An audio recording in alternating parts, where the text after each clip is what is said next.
The freedom flu is apparently working. As much as the establishment tried to deny its existence, and there was some technicality to technically the truth things to what they were saying, there was no, as my understanding, very large and organized sick outs or protests, but there were some small protests we did see. There were many individuals taking paid time off, taking sick time, and we're seeing this in police departments as well. Now, in Chicago, they're threatening police officers. If you try to take time off, you're being blocked. If you try to retire instead of getting the vaccine, they will go after your benefits. Southwest, however, has lost one major battle, though the vaccine mandates are still there. They are now saying they have ended the plan to put people on unpaid leave if they are pending an exemption. Not exactly getting rid of their vaccine mandates, so a little correction in the headline we put up, but still they're slowly backing down. With Chicago police, this is where it gets crazy. A judge has ordered the president of the police union to stop encouraging people to defy the mandates. The beast is shaken. It's getting scared. And we got to talk about that.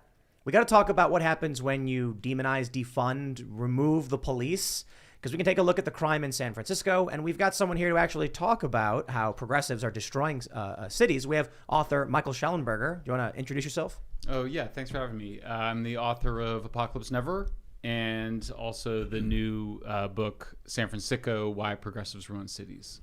Right on. So you're the perfect person to talk about San Francisco being ruined. Yeah, absolutely. It's I just was looking at the news just now, and apparently they're now offering rewards funded by private individuals to solve some of their crime cases. It's pretty absurd. $100,000 I'm hearing? Yeah. Wow. Maybe that won't do anything. But it's a private individual trying to do something, you know? Yeah, I mean, it's just we're dealing with the breakdown of civilization. I mean, it sounds hyperbolic, but civilization requires that laws are enforced. It requires that people, that there be consequences for behaviors that are incompatible with city life. I talk about how the current DA was proposing to basically just reimburse people whose car windows had been smashed in. I mean, what could go wrong, right? I mean, it was stores closing. You got. I mean, when you get a poop department, you should really reflect on your leadership instead of being like, we have a problem with human waste. I have an idea. Let's create the poop department. Problem solved. It's like, dude, maybe something else is going on. Maybe that's a symptom of the problem. People will come and they see the tents and they see the people, including the public defecation is very famous, and they will compare it to like shanty towns in poor countries. I've lived in Brazil, been in shanties. I know favelas. I've been in very shanty towns in poor parts of the world. India, it's different. San Francisco is the richest country, one of the richest places in the world. But even in the favelas, I didn't see people taking dumps on the stairs or the sidewalks. Like people all lived there, and it was like, yeah. I saw pretty bad conditions. I saw those channels they have in the hill that go down because they don't have like a sewer, and it just their waste goes in there. But it's all going in the same place. The craziest thing I saw was someone's tortoise broke out of their apartment. And I was like, yeah, I got to tell you, man, going to a Brazilian favela and seeing the conditions and being like, wow, it's bad. And then going to San Francisco, I'm like, wow, it's worse. So that's something. We'll talk about all that. We also got Luke. Yeah, before we begin, I wanted to tell our loving viewing audience to always trust the science no matter what, because, they're never wrong. You should never question it. The scientific method is sort of like a suggestion, and our carefully curated, selected, highly paid scientists who have conflict of interest and connections to big industries never lie to us. And I also have a cloth on myself, which you could exclusively. Hold on there, Luke. Let me look at that. Wait. DDT, no flies on me, thanks to DDT. Well, there are no flies on that baby, as I can clearly see. Cigarettes were recommended by doctors. Yes. That nursery water you have there is still for sale today. At Walmart. Hold on. What's that one? Asbestos. Well, my understanding is that asbestos is only bad if you're trying to remove it. And as it ages and cracks. Glyphosate. I'm not super familiar with that one. Well, there's a big lawsuit with Monsanto and glyphosate. Sugar's bad. Don't eat sugar. Okay. Exactly. So this is just the random cloth that I have on that you could also exclusively get on thebestpoliticalshirts.com, and at the same time support me being here. So thanks for having me. Thanks for coming, Luke. Hey, me and Michael were just talking before the show. We both lived on Cole in San Francisco over there by Haight Street. So I think I've got a little bit of the similar maybe perspective of what you were speaking. Like you were talking about the guy screaming outside. It might have been the same guy, different year. Very likely, yeah. very possible. Old famous Screaming Joe. It was yeah. wildly over. I thought it was overpriced when I was there in 2016. It was $3,000 for a one bedroom, which was the most I'd ever paid, way beyond anything else. And got offered to buy mushrooms and weed every day walking down the street. Well, Unique city. And then there's Golden Gate Park and all the people sleeping in the park like 2 blocks away or 3 blocks away. There's a big difference between. Well, I'll just put it up. We'll get into it. Poop department, bad. Yes. There we go. Indeed. Yeah, so San Francisco sounds like it started beautiful, and then some super progressive policies got into place. So I'm really looking forward to talking about that this evening. And we will, but before we get started, my friends, we have the sponsor that you know and love, BioTrust. Yes. Go to eatrightandfeelwell.com and you can secure your supply of Keto Elevate MCT oil powder C8. It's the best stuff. It's medium chain triglycerides, never clumps, hormone and corn free. Ooh, I didn't realize that. No edit junk. So, as you may have heard, I just told Luke that sugar was bad. I haven't eaten sugar. I mean, you get sugar in your diet all the time, but for the most part, I've cut out all the processed sugars, breads, all the weird garbage food, fast food gone. I've been eating like meats. I've been eating veggies. I've been eating way better. Man, do I feel like $1 million. And I love taking this stuff, the BioTrust stuff. We're huge fans. I mean, you guys know that we shout out BioTrust. We have like 3 different things we shout out, but it's because we genuinely are like, dude, we really do like this stuff. Like I'm drinking the other thing right now. Yeah, me too. Put in everything. But this stuff is really great stuff. And, you know, I'm basically, I'm not doing like a harsh keto, but I'm getting most of my calories from fat, which is basically keto. And I'm not like, you know, mapping it. I don't anything like this, but I love putting this in my coffee. I do a lot of cream. I do a lot of this stuff. So again, go to eatrightandfeelwell.com if you would like to get the wonders of the keto diet. They say you get a 60-day money-back guarantee. The healthy... I have the wrong one pulled up. Okay, well, anyway. I don't have the... Actually, you know what? No, I can still read this because they do some cool stuff. It's MCT-C8 oil powder. And for every order today, they're going to donate a nutritious meal to a hungry child in your honor through their partnership with NoKidHungry.org. To date, BioTrust has provided over 5 million meals to hungry kids, so please help them hit their goal of 6 million meals this year. Now, this is no clumping, as I mentioned. You will also be getting free shipping on every order, 51% off free VIP live health and fitness coaching from BioTrust's team of expert nutrition and health coaches for life with every order, and their new e-report, the 14 Foods for Amazing Skin. Actually, I think it's the collagen one. We promote so much of their stuff. But seriously, go to check out eatrightandfeelwell.com. And just the best thing about the sponsors like BioTrust and the other companies that sponsor the show is they're willing to get behind the work we do. That's the most important thing. Support the companies that are supporting us. We talk about how all these companies are woke and doing all these bad things. Well, here's the company that is doing something good. If this is what you're looking for, check it out. And also, here's a company you can support. Go to timcast.com, become a member. And right now, we have a live auction for members to bid to get 2 tickets to the event this Saturday. And we're going to be doing an auction every day. And the auction will sort of end randomly. Don't rely on the timer that's on the site because we don't want people to try and just like sit there and like jam the button at the last minute. So we could end it right now and whoever bid is going to win. Maybe we'll end it early. We don't know when we'll end it. But we're going to be auctioning off 10 tickets in total, so there'll be 5 different auctions. And then I think the last one will be Friday. The event will be Saturday. I know it's really short notice for a lot of people, but we're just sort of winging it. But as a member, you're going to support our journalists, help us do more work, and it's greatly appreciated. And that being said, don't forget to smash the like button, subscribe to this channel, and let's jump into the first story. Southwest Airlines. From CNBC, Southwest drops plan to put unvaccinated staff on unpaid leave starting in December. Southwest scrapped a plan to put their unvaccinated workers with pending exemptions on unpaid leave after the December 8th deadline. Both American and Southwest require their new hire employees to show proof of COVID-19 vaccination before their first day. Large airlines are federal contractors and subject to a Biden administration order that requires their employees to be vaccinated or receive an exemption for medical or religious reasons. Now, I can respect the exemptions for medical and religious reasons. The problem is a lot of these companies are just outright denying them no matter what. But this is a different case here because there's reports of Southwest executives literally going around the company asking people to please get the exemption paperwork. Please fill it out either for medical or religious purposes. So there's been an effort that people are reporting that they want them to get these exemptions. But this is a huge announcement. This is big. I mean, they're pretty much announcing that they're not going to be going along with this. Tim, you disagree here, but they're not going to fire employees, or in other words, put them on unpaid leave if they don't get vaccinated. They're not going to do that. That's a huge step to me that has been demonstrated through the Freedom Flu, through all the protests, through all the demonstrations, and through all the massive disruptions that we saw a couple days ago. The people opposing the mandates are gaining ground. So this is a battle being won, but the war is still very much on. Of course, 100%. And here's what you got to understand. When they say new hires are still under the vax mandate, they're basically going to appease those who currently work. They're saying, well, doesn't affect me anymore, so I'm good. Yeah. And then new employees will have to be mandated. So what happens in 10, 20 years?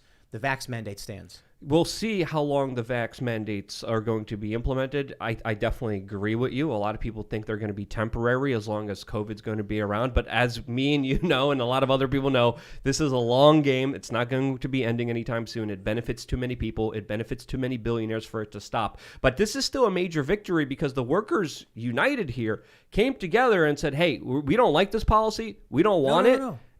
Go ahead. I mean, there were some protests. Yeah. But we basically just saw people disorganized being like, nah.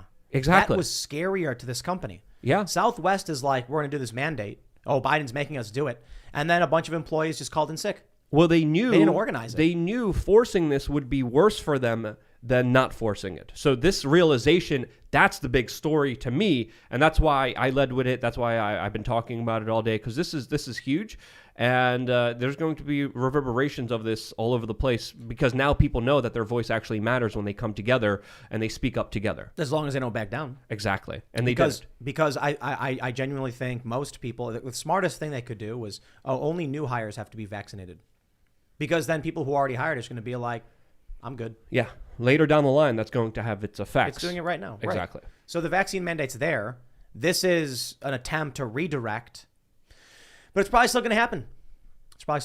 And I'll tell you, I really don't think that the vaccines are the goal of the mandate, as you know, people who listen probably have heard me say a million times. Because if you look at the Chicago police, they're like, if you try and retire right now instead of getting vaccinated, we will take your benefits. We will go after your benefits. So very clearly, they're just trying to force people. You know, it's about the mandate, not about the vaccine part of it. Also, it's also important in that specific case that a judge actually put a restraining order on the Chicago police union chief that's barring him from talking about the vaccine publicly. So this is a major fight that's happening between the police union, the mayor of Chicago, and this is not just in Chicago. There was also police and firefighters today in Seattle that decided that they were going to feed the homeless because they were fired from their public service jobs. Wow. And they came out, went on the steps of City Hall, took off their boots, left them there at City Hall. So there's been a lot of different demonstrations. There's been a lot of big protests in California. A lot of people took their kids out of school today because the kids are mandated to be vaccinated, and they took them to a protest. And there was protests all over California saying, no, we're not going along with these mandates. Here's what I think is interesting about Southwest is that initially they denied there was any kind of sick out, right? Right. Not happening. Then all of a sudden the CEO comes out and says, we didn't want to do a mandate. Biden made us do it. And it's kind of like, why are you bringing up mandates? I thought the narrative was that there was no, that there was no protest or anything about this. So they're clearly trying to now blame, Joe Biden. But I'm wondering, Michael, what you think about, do you think Trump would have done something similar? Is this an issue of progressives enacting policies that are damaging to business and first responders? I mean, at this point, honestly, what freaks me out is that we've had such a morale hit for the police in the United States over the last year and a half, ever since the George Floyd protests. We've lost, a lot of these police forces are understaffed right now.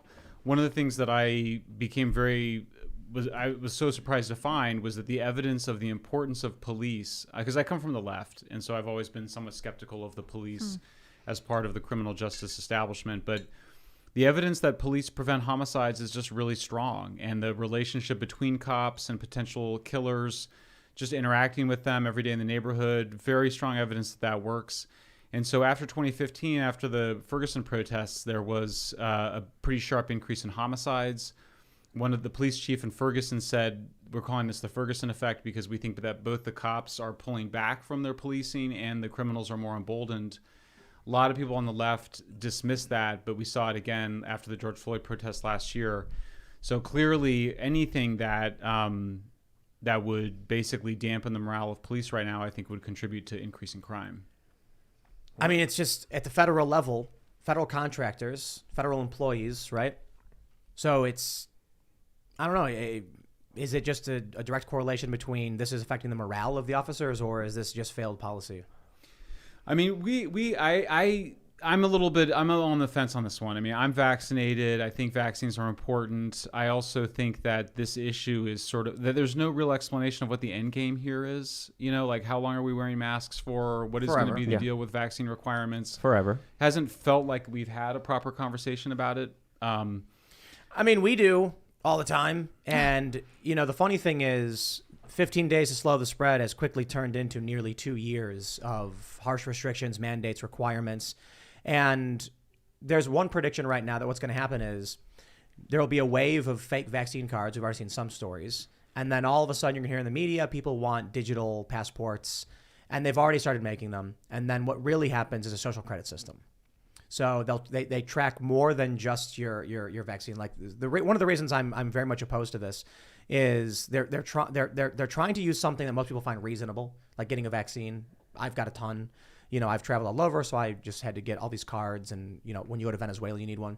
And then they're going to use that as their in to get you to carry your passport. What are they doing in New York? You need your ID as well as your medical card. Well, for a lot of people, it's going to be easier just to download the app. What's the app going to do? The app's going to track you in many, many different ways. It's going to give the government access to data that, you know, only Facebook has, for instance, and shouldn't. Yeah. So that's... Well, for me, this is a big loyalty test.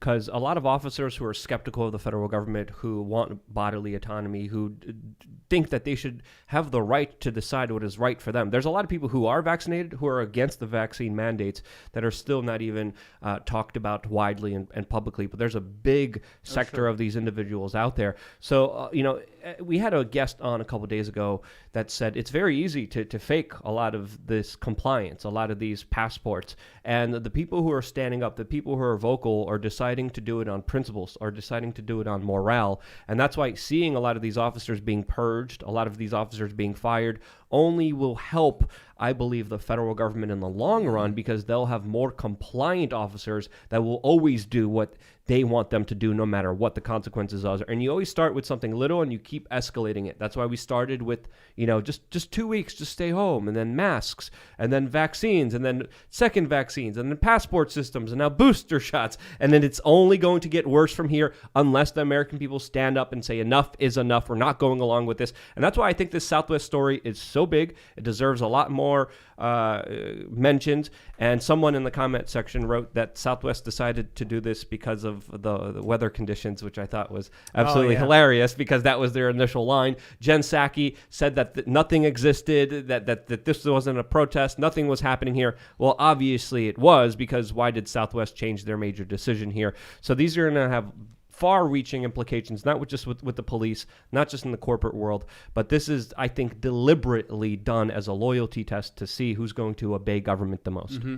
And so your vision is basically we should just, you know, basically have no vaccine requirements, no vaccine mandates, no mask requirements, and just make it like the flu shot. In other words, if you want to get the flu shot, you get the flu shot. Same thing with coronavirus. Yeah, I certainly think so. We had a really interesting conversation. You know, Ian asked about the morality of mandates. Like, what if you had Ebola? There's a good question. And I'm like, it is tough. I think with like an airborne Ebola with like a massively high infectivity, and you like, it would self-regulate in a lot of ways. But ultimately, regardless of whether or not it does, I think even if that is the case, we shouldn't have mandates. It should self-regulate. People should say, I'm concerned about this, I will protect myself. But now all of a sudden we're getting just the argument changes every single time it comes out, right? First, you know, Fauci has gone back and forth on masks, I think 2 or 3 times. He went back and forth on double masking a couple times. Then the CDC said, wear double masks.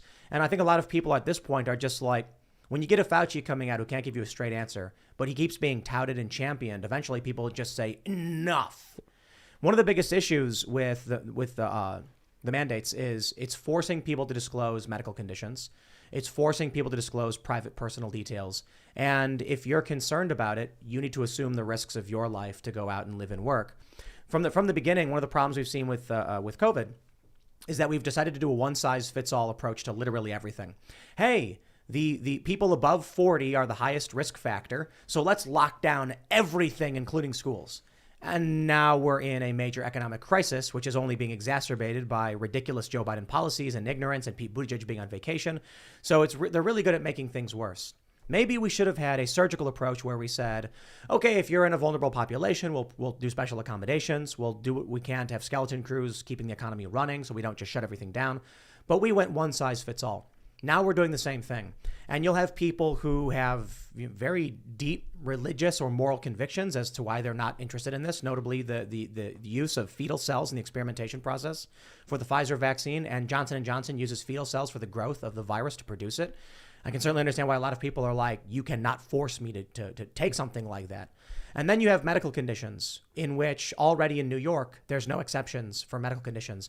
And many of these businesses are saying, oh, your doctor said no? We reject that logic. And so I'm seeing stories of, we had this woman, I believe it was from ESPN, who said that she's trying to have a baby with her husband. And for that, she's been recommended not to get I believe that's what it is. Well, she says she's not going to be getting the vaccine. And they said, we don't care whether you want to have a kid or not. There have been a few stories of women who have said their doctors advise them not to get the vaccine while they're currently or about to, try and have a kid, even though I think the FDA said it's safe for women who are pregnant. Their doctors still gave them personal advice based on maybe their blood pressure. And now because of the FDA, because of the establishment, these women are being told, choose to have a kid or quit your job. Like this whole thing is completely broken. That's why I'm like, it's bad across the board. And where do you stand? What about things like measles vaccines that are mandated for kids before coronavirus, obviously, this was going on, or polio? What about those vaccines? Yeah, so those are particularly different, but there's an interesting overlap. I would oppose, in some respects, vaccine mandates in that area. However, we're talking about vaccines that have been tested for decades. For some of the production of some of these is 20, 30 years, and these mandates were all implemented through long legislative processes, as opposed to the mayor said do it or else. Yeah. The president says do it or else, and now people who are trying to get legitimate exemptions are being told no. And now the interesting thing that this is all starting. This is why, again, man, talk about bad policy from Democrats by mandating this. The COVID vaccine, which is just entering now the long-term trials, according to the FDA insert for the community vaccine. You have people now looking into MMR vaccines and the other, other standard vaccines, and they're discovering that not only do we use fetal cells in the production of the viruses from aborted babies, we're learning that they use that for like ibuprofen and stuff. So now you're getting people actually starting to challenge past vaccine mandates, which most of us didn't have a problem with because we were like long-standing research, legislative process, legislative approach. Okay, some of us don't like that it's happening, but we agree we went through that process. Now you have Bill de Blasio being like, do it or else with no exemptions. And so you get people who have underlying medical conditions being denied access to restaurants. You have people who are just concerned about trusting the government, namely a lot of people in the black community. Billy Prempe made a great video talking about why the black community is untrusting of this. They're being told they can't go into these businesses. And now because of the politics of it, you actually have Republicans saying, maybe we should look into all of the mandates. And I'm like, oh, geez. Yeah. I mean, they've been lying through their teeth about so many of these issues. They've been flip-flopping. They've been inconsistent. They've been censoring scientists. They've been censoring studies. They've been censoring actual real debate that we never had about this. Fauci only does softball interviews where they, a family-friendly show, pleasure him with words in many different possible ways that I never thought was even possible. So when we're not even having a real conversation, when we're told 100% safe and effective, and then we're finding out, 3% after a few months, and a lot of the data that's still coming that we don't know, it brings up a lot more questions than answers. But to kind of put the question back onto you that you asked Tim, how would you approach everything? Well, yeah, I mean, here's the thing, guys. I'm not a great person to ask about this because I as soon as COVID hit, I decided to work on this book, and that was like, I'm flat out on this book. It was drugs, crime, homelessness for the last several hundred years. All I would say is I think it was interesting because, of course, we have two mental models of vaccines. One is, as a parent, I've got two kids, both have been through school already, but, you have to get vaccines to go to public schools. But then you have a flu vaccine. Every year we get the shot for the flu vaccine. That's not mandated. So we have two different models. So it's kind of like, is coronavirus like polio and measles, or is it like a flu? Obviously, it's probably somewhere in between. Yeah, that's interesting. Long COVID is interesting because you've got these lingering health effects, and that's why they're saying, okay, maybe people should get this. I don't think, I'll put it this way. While COVID is very obviously serious and dangerous, somewhere in between, I think is a good way to put it. I look at the data and I'm just like, I don't see this as being on that level of mandating vaccines for this. But more importantly, you can choose not to put your kid in these schools. You can go to private schools. You can go other places. You can homeschool. To say you can't go to a restaurant or hold a job is where we're starting to get very serious. Because right now, this is really where the big dividing line is. You could go and get a job anywhere, and they're not going to demand your medical papers. They'll ask for your government papers, which already is, pretty interesting, I think, and there should be an argument about that. But now we're getting to the point where it's, if you want to get a job, you have to undergo a state-mandated medical procedure. And that's where I'm like, yeah, I'm not a big fan of that. It's one thing to be like, this is a school. You don't have to put your kid in this school. You can find other ways to educate your kid. Now they're saying, well, if you've got Joe Biden doing federal mandates, if you've got New York City doing citywide mandates, that's passing just, business mandates. Now, as for private businesses, there's an interesting argument here. And I think non-discrimination is where it becomes, there's a question about whether or not a business like Southwest could do this. So does a business have a right to discriminate on the basis of medical or religious practices? And the answer is no, overwhelmingly no. I know that conservatives used to be on the other side of this to a great degree, like, the famous story of the baker. Yeah. The argument was the baker was told he had to write a message he didn't want to write. And they said he ended up winning on free speech grounds, I guess, but they still harass him, the left does. So I've always been on the side of, if you're using public spaces funded by the public, you have a right to serve the public and provide public accommodation to everyone. You can't make up arbitrary reasons to discriminate. If someone comes in screaming or threatening people, yeah, by all means, kick them out. If someone's got a disability, I don't think you should be able to say no. However, what are we seeing with a lot of these companies? They don't care about what your doctor said.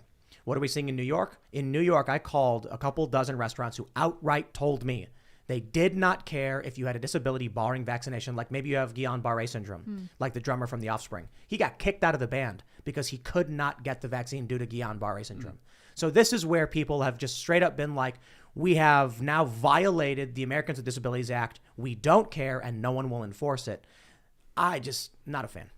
Yeah, I mean, it seems like you have these two extremes between Australia and Sweden, that have been sort of out there as these two visible mental models. And I mean, what I totally agree with is the idea that Americans we're really bad at, this is one of the points I make in San Francisco, we're just bad at the gray areas and a more surgical approach to these things. It tends to be an on or off switch for us. Yeah, I definitely agree with that assessment, because from the very beginning, there was so much fear mongering, there was so much drama, there was so much emotional manipulation that literally people shut down, and Democratic politicians and also other politicians said, close down those small mom and pop businesses. Police officers ran around, shut down those businesses. Meanwhile, the big multinational corporations were allowed to be open the whole time. Yep. And I think, to add to your point, that's why there was also a sentiment against the police officers that was very negative on the right because of that. And they didn't get a lot of support when Black Lives Matter kicked up during that summer, because everyone's like, these are the same guys that kicked down my door and shut down my business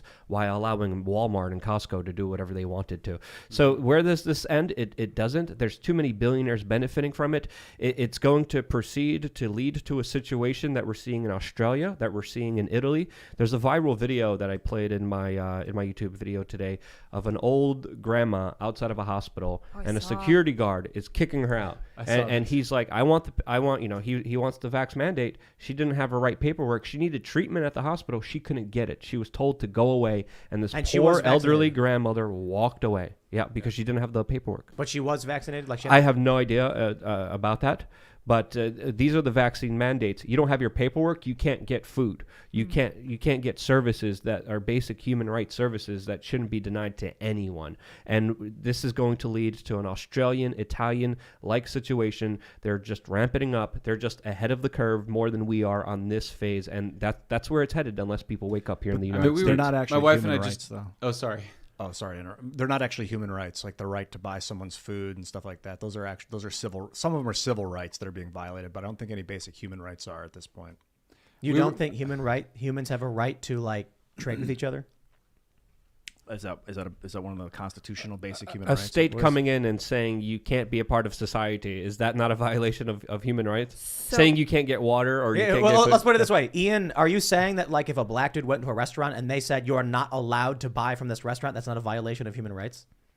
If a private company wants to not serve someone, yeah, they can not serve someone. So you were on the side of like, was that William F. Buckley back in the anti-civil rights movement in the 50s? You would oppose Martin Luther But it's not King. it's not a company. It's a government. It's a centralized big force that everyone is forced to pay that is discriminating against people for their own personal medical decisions. It's not a private company. Don't conflate it. Don't conflate it that way. It's a big centralized government intervening in people's personal lives, saying you can't get water, you can't get food.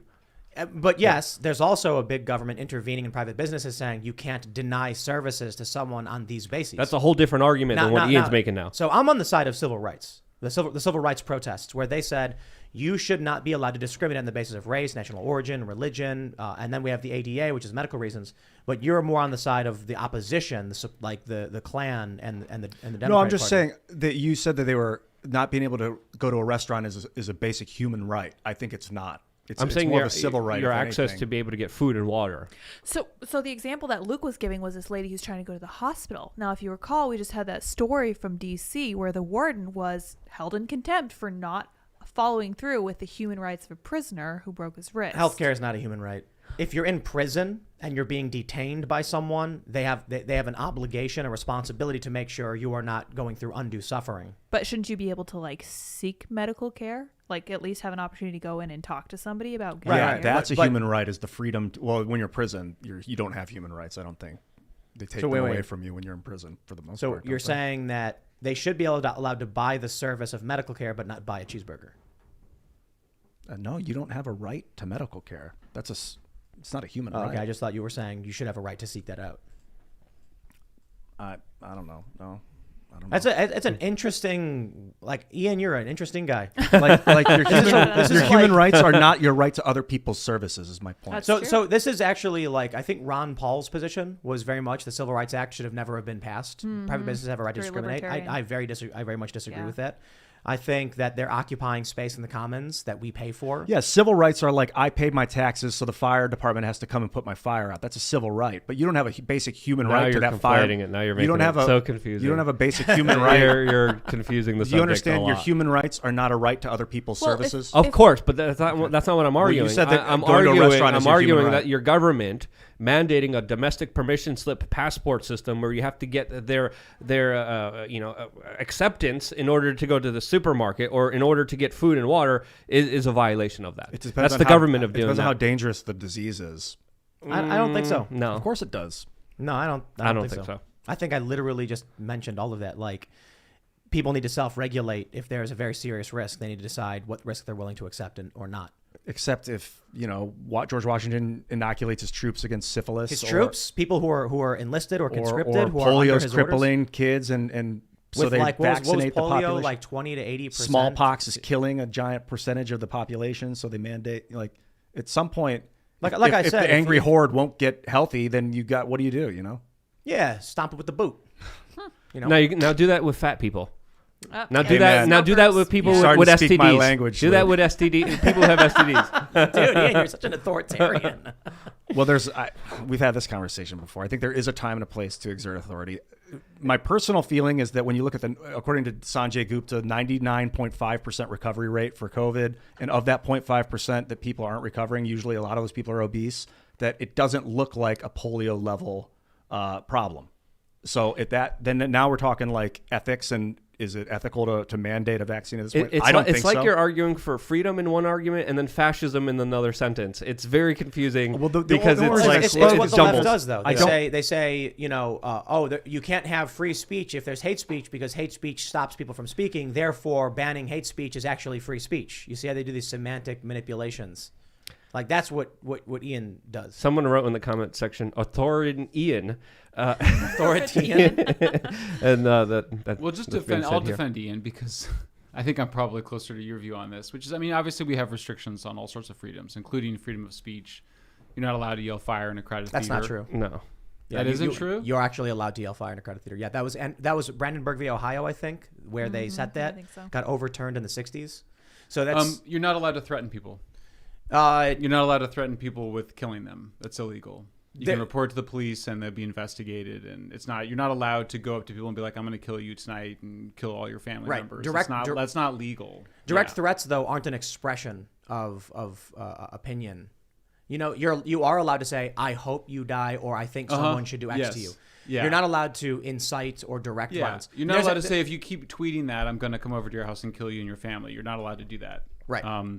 So there is a restriction on speech, and I think I agree with you about the severity of this. I think this issue does turn on the severity. I think if it were more severe, you'd be in a minority of people that were like, hey, we should all self-regulate. I just think most people would be calling for, I mean, I live in Berkeley where people would give me like the skunk eye for not wearing a mask while walking in the nature trails. I mean, it was like the demands for, I think one of the most interesting parts of this phenomenon is that like the governance response is being demanded by those local cultures, right? So it's like Right. the Swedes are. Do you ever see the movie Midsummer, the horror Yeah. movie? I always think about that because you're like, those guys are hardcore, you know, Yeah. like that's coming from within Swedish culture.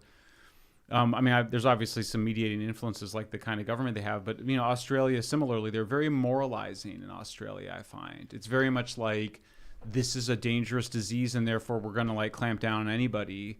And Sweden, when they interviewed the guy that oversaw the COVID response, he was very much like, look, it's very complex and there's shades of gray. And so I do think if COVID were a much more deadly disease, a much more contagious disease, and if it killed a lot more young people, then we would have seen a more severe response. And regardless of the kind of academic arguments about it, we would have been dealing with a much more severe governmental response. I think people would have been much more accepting of mandates, even in opposition, if the rates were really, really high, like way higher. Yeah. Like initially, we thought like the New York Times was like 6 million in the United States might Right. die, and so people were like 15 days. All right, we get it. good. Yeah.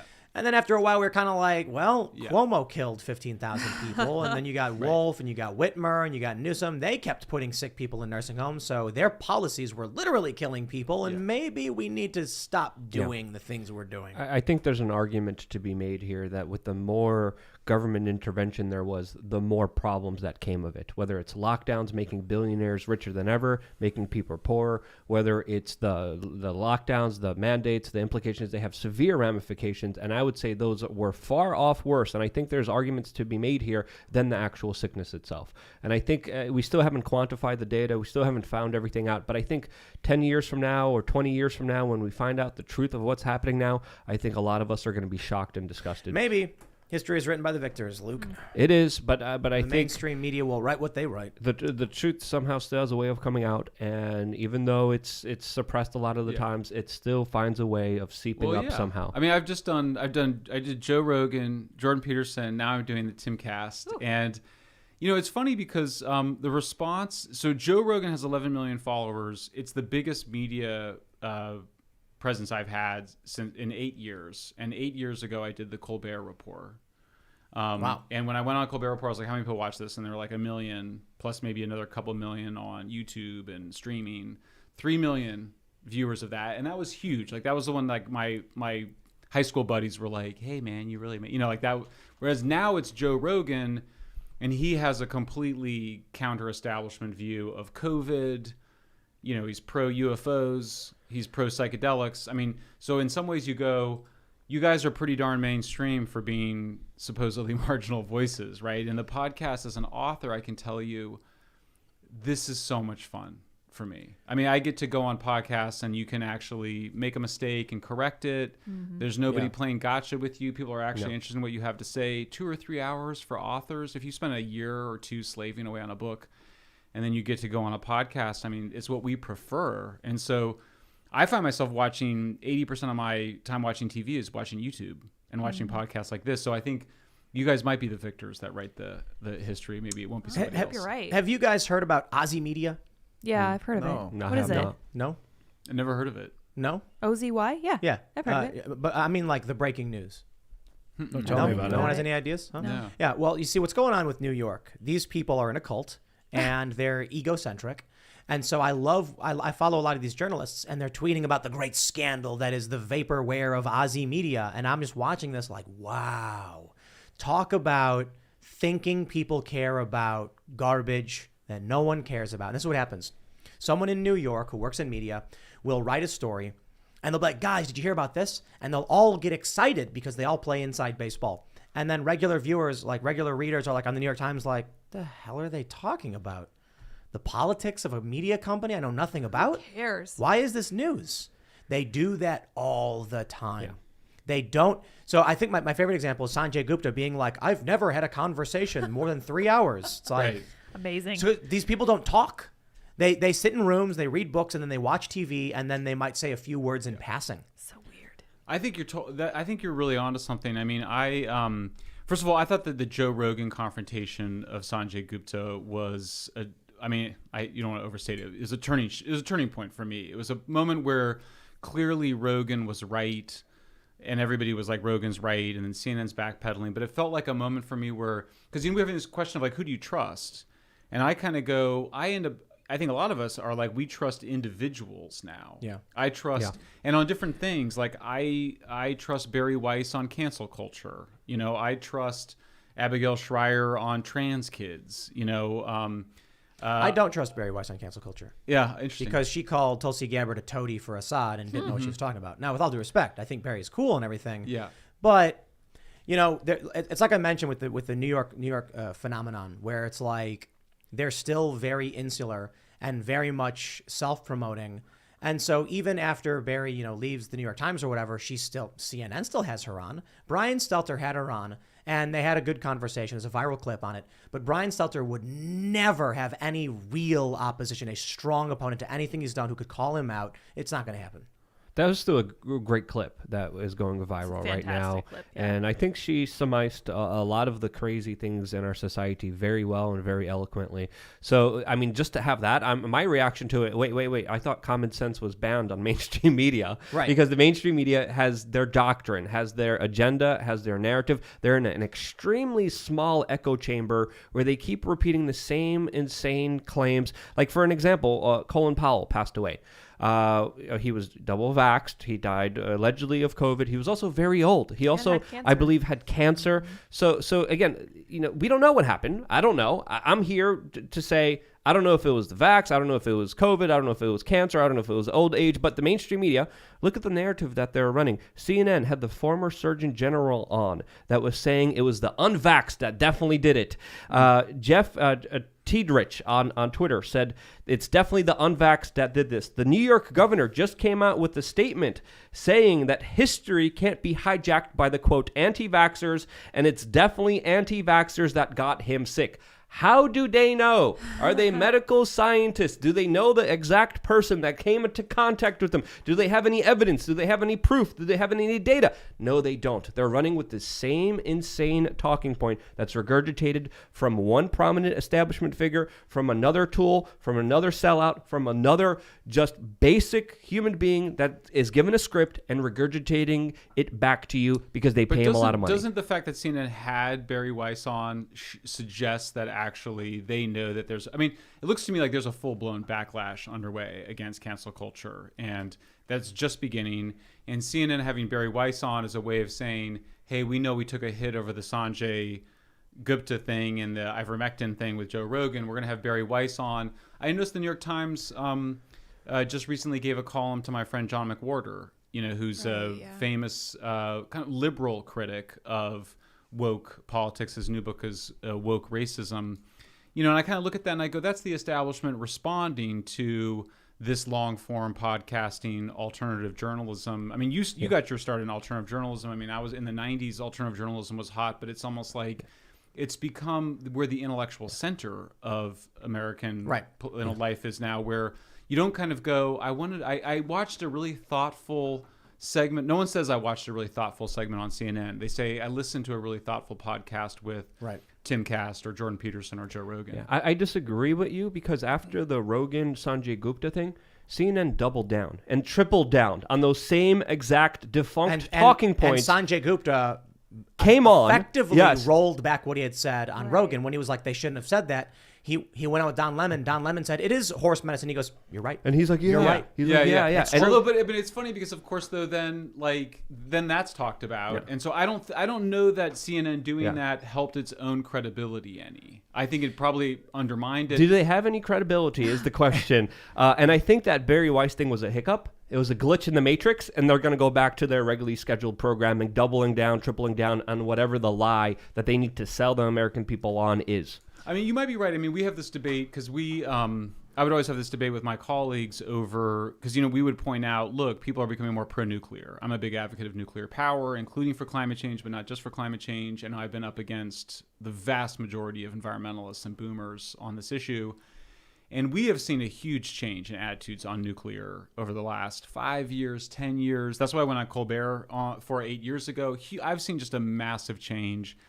And at the same time, people will respond to me and they'll go, well, but the Sierra Club is still anti-nuclear. And it's like, well, yeah, but those are like the last guys that are going to change their mind. So I mean, Greenpeace will never change their mind. Yeah, Greenpeace is not going to change their mind. But you wouldn't measure our success by being like, you wouldn't be like, well, there's still a pope, even while acknowledging that Catholicism has significantly declined as a religion in the Western world over the last 500 years. But there is the issue that CNN could say something and then YouTube will panic and then implement policy based on CNN's lies. That's very scary. I don't know if you guys have a view of it. I was censored by Facebook last year, and it was very upsetting. It wasn't that, because when you read about censorship in the past, and also some of my favorite Brazilian musicians were censored, you'd always be like, that's so... Those guys were badass. Can I say that? Yes, you can. Those guys were real heroes. But when you're censored, it just feels terrible. Like you're just angry and upset. My friend John Stossel just sued Facebook over this, and you just feel angry and like, you know. Well, that was defamation, though. Yes, he's suing over defamation because they accuse him of being fake news. And it's an interesting thing, though, because when they say they censored me, and when they censored me, and they say Michael Shellenberger said false things, it did feel defamatory to me. I was like, I said true things, and now you're saying I'm saying false things. You got to sue him.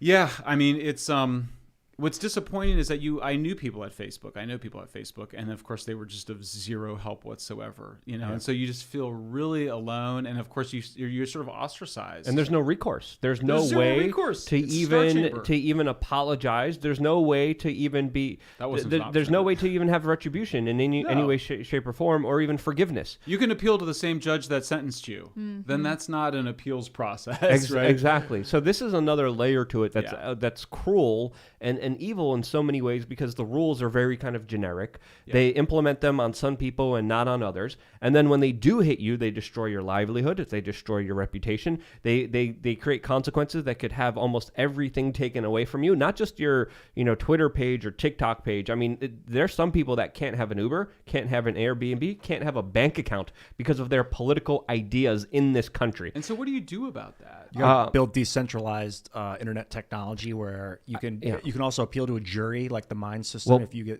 go for it. Bitcoin is an answer to the financial situation. What about social media? There's alternatives to social media, but again, the big tech monopolies, with the help of government, control the major highways. They were able to build their infrastructure with tax dollars. These are not private entities. They have connections to intelligence agencies. They have connections to governments. They work hand in hand. They worked in tandem. And there's an argument of direct government intervention, but I don't believe that the same government that created this problem will be solving it anytime soon. I think it was the Democrats in California were sending names to Twitter to ban. Yep. Oh, sure. Yeah. I mean, but so I'm interested in Glenn Greenwald. A lot of people are interested in Glenn Greenwald. It became more interesting to me in recent years.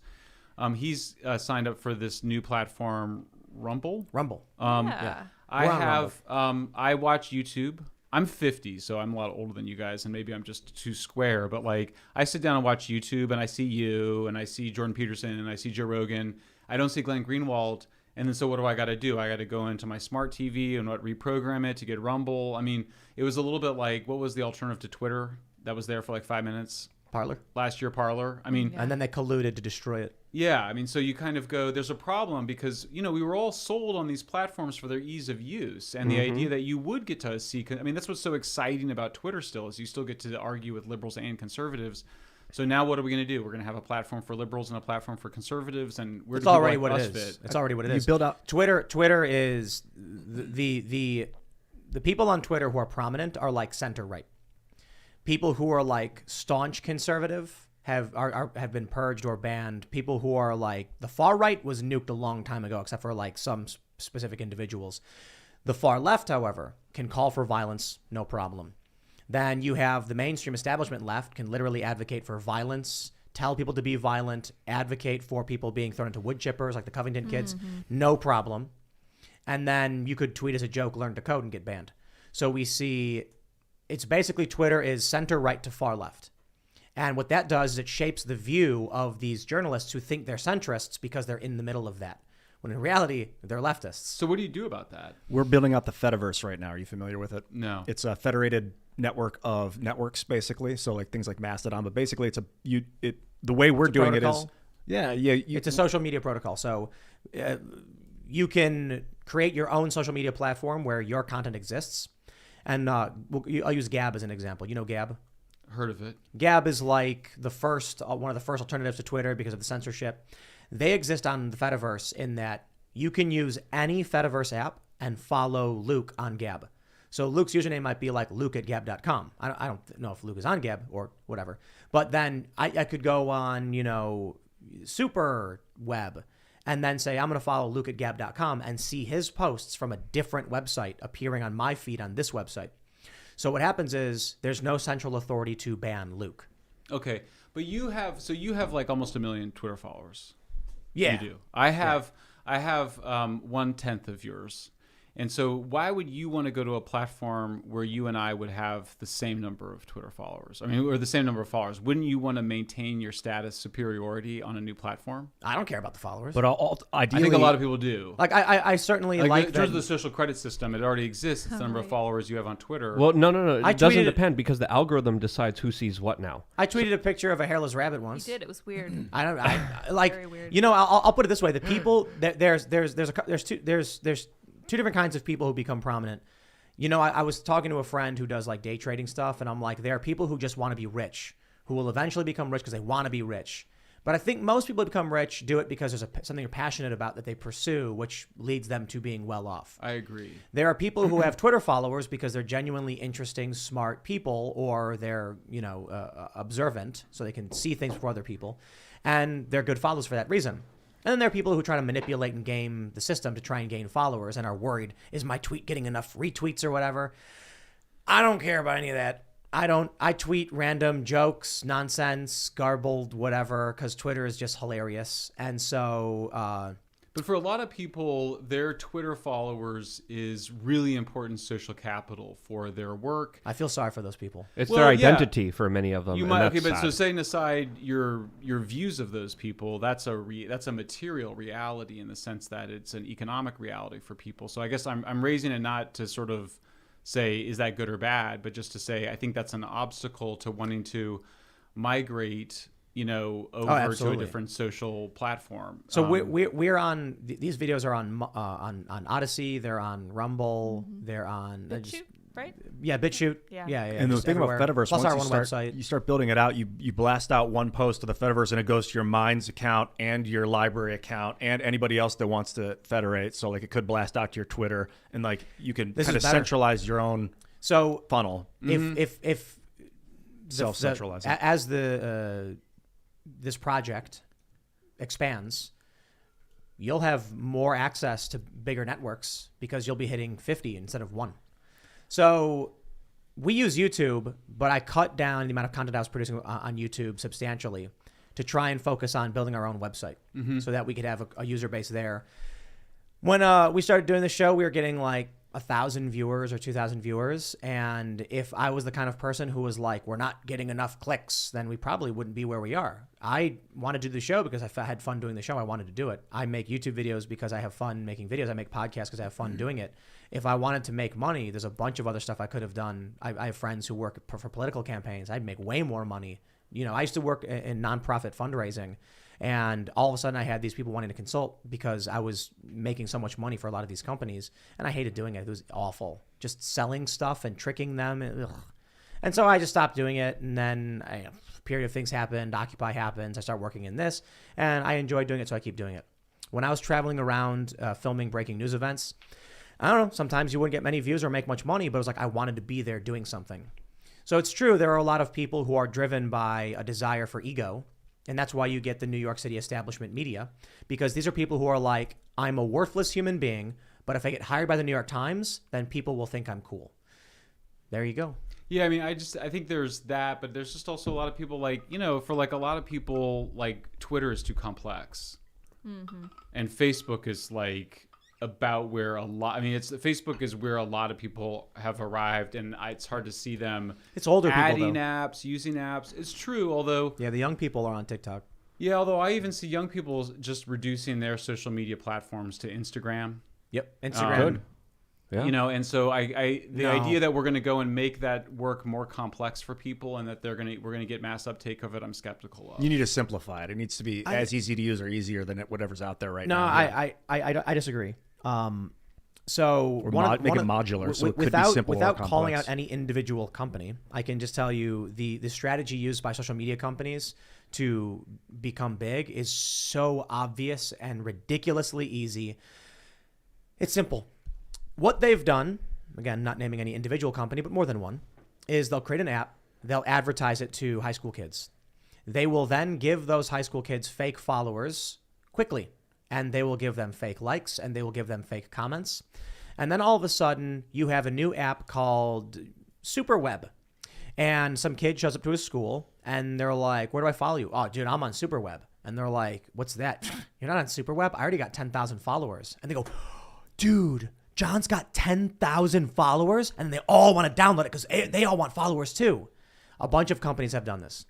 Some people have admitted to doing things like this. I think it was Alexis Ohanian who said that in the early days of Reddit, it was him and Steve Huffman pretending to be different people to make it seem like the site had users. Wow. Otherwise, no one would want to be there. Jeez. Right. Bigger companies discovered this and started convincing young people they had followers. And then all of a sudden, what happens? Like you mentioned, having that follower count matters to people.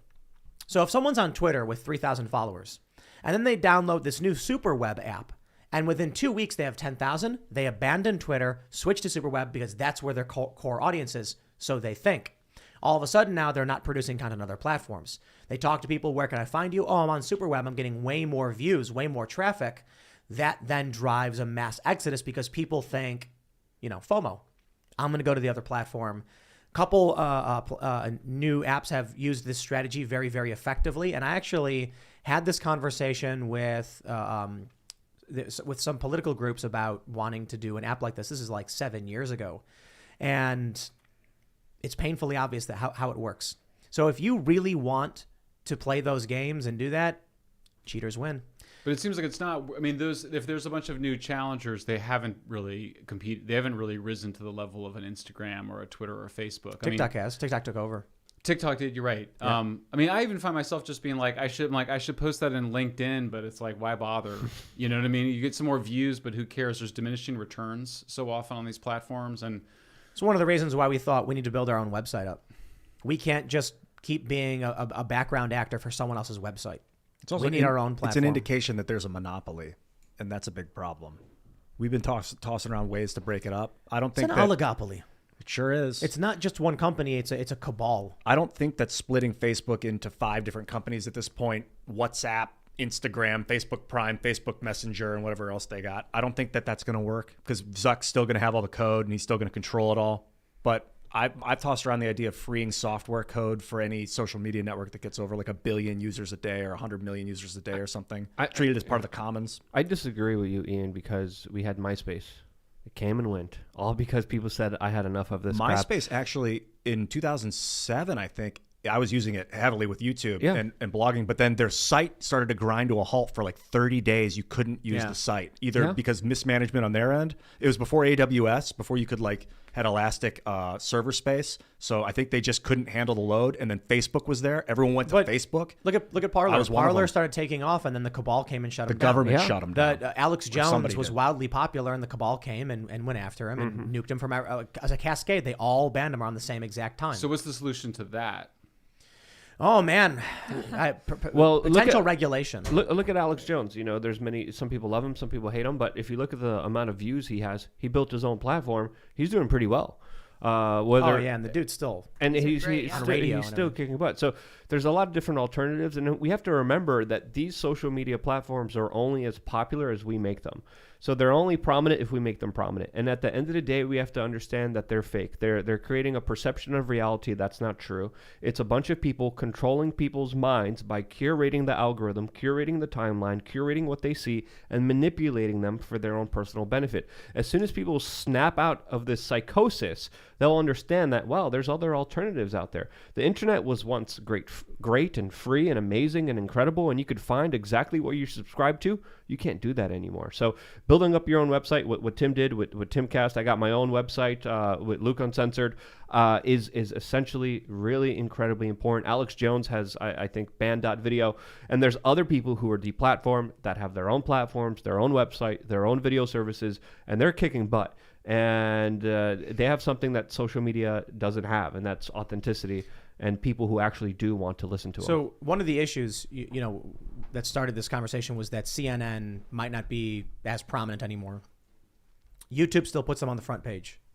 If you open a brand new computer, pull up YouTube, you'll be like, what reality is this? Because it's crazy. But CNN, CBS, ABC, all of these establishment media organizations that are wrong a substantial amount of time are given preferential access, and they're all thumbs down. People despise this content, but it's there in front of your face. So it's quite amazing when you have on top of that, you also have a lot of progressive YouTubers who also get things very, very wrong on basic facts for tribal partisan reasons. I don't got a problem if your opinion is Trump sucks. I got a problem if you're like Donald Trump did X and he didn't. Or, for example, David Pakman, shout out. He said Donald Trump encouraged his Republicans not to vote, which is just flat out not true. So, but I get it. Look, we probably make mistakes as well. I can't blame him for, having an error, but he doesn't, there's a lot of people that just recite what they see on mainstream media. Hey, I got another shout out for David Pakman. When I think it was, who was it? Chuck Todd, maybe, Meet the Press, asked Ted Cruz if he thought Ukraine meddled in the election in 2016. And Ted Cruz was like, Politico reported it, and so did the New York Times. And then they start laughing on MSNBC, just laughing. Yeah. And then David Pakman runs that clip and just agrees that without doing any level of fact checking at all. For us, I think we have like 8 or 9 reporters who do the actual legwork and make the phone calls. I make phone calls all the time to try and fact check things. One of the best stories I think was Mayogate, where Democrats ran a story claiming that that a restaurant was lying about the cost of mayonnaise to make Biden look bad, when in reality they were telling the truth. Mayonnaise was up like hundreds of dollars per week for this restaurant. So when you have a mainstream media that doesn't fact check and lies, then you have a progressive and establishment YouTube presence from independent alternative creators who also just regurgitate those lies. It's a very serious uphill battle. And then take into consideration that YouTube will prop up, the Young Turks, for instance, are on YouTube TV. And one of my favorite segments they've done was when we had a conversation on this show about Republicans being more attractive than Democrats. And it was, or I should say, liberals versus conservatives. There were like 5 studies we went over that said, why are conservatives typically considered more attractive than liberals are? And I said, because of attractive privilege. People who grow up who are beautiful are treated better, and then say to themselves, if I could do it, why can't you? Well, you were treated better. You had an easier life. The Young Turks ran a segment saying that I was wrong, I was ugly, posting pictures of me and insulting my appearance, and then ultimately conceded, well, actually, I was right and the studies are true. That goes up on YouTube TV. That's what's propped up. So we may have a big show. Joe may have a big show. It's still every day struggling against hundreds of millions of views that CNN has given, just given. So if you go to like CNN's YouTube analytics, you can see they get 100 to 200 million views per month. Oh, I totally getting agree. 50. I mean, my whole book, Apocalypse Never, and also San Francisco are basically debunkings of what's been in the New York Times and on CNN around climate change, plastic waste, extinctions, drug addiction, homelessness, housing, the whole thing. The question is, what do you do about it? I mean, I was very disturbed that Twitter can remove a sitting president of the United States from its platform. And ban a breaking news story about Hunter Biden. And then you get Andy Stone from Facebook coming out and saying, we have deranked this story so it's harder to share. Right. And it was all true. Right. So what do you do about that? I mean, I come out of the energy. I have a lot of background on energy. We had a regulated utility model in the electricity sector that we then experimented with not doing starting in the early 2000s. And when you look at the performance of a regulated utility model, monopoly utility, versus the unregulated model, most of us in the space go, the regulated monopoly utility model worked better. This is totally different, obviously. This is not utilities or trains or electric utilities. This is information. Yeah, you need to free the software code. I don't know if need is the right word, but if you could force federate these companies so that you could interoperate with them with new systems. Force federate is a good idea. And then you would destroy their share value. Not really, because they make ad revenue. No, their money is off of ads, which they'll still make. I mean, Facebook killed, under Obama, they killed this very modest legislation to regulate content, to have some government oversight of content aimed at kids. And Facebook quashed it. They have lobbyists for each party and each branch of government. They squashed that. Those guys are just keeping a lid on anything. I don't know what the solution is, but I thought it was interesting after Trump was taken off of Twitter, after Twitter took Trump off, that there were a number of world leaders that were like, what's the deal? And I don't if you're running for political office and you don't have a lot of money and you want to be able to have a voice in there. I don't think it's good enough to be like, hey, I'm not on Facebook, but go to johnsmith.com and check out my platform. That's just not going to cut it in today's Actually, I think Ian may have just solved everything. Forced federation. So what does that mean? It means that you can make your own server, your own website, and then someone on Facebook can follow you on your site. Now, Facebook can still ban you from their platform, but your platform never gets shut down. Mm-hmm.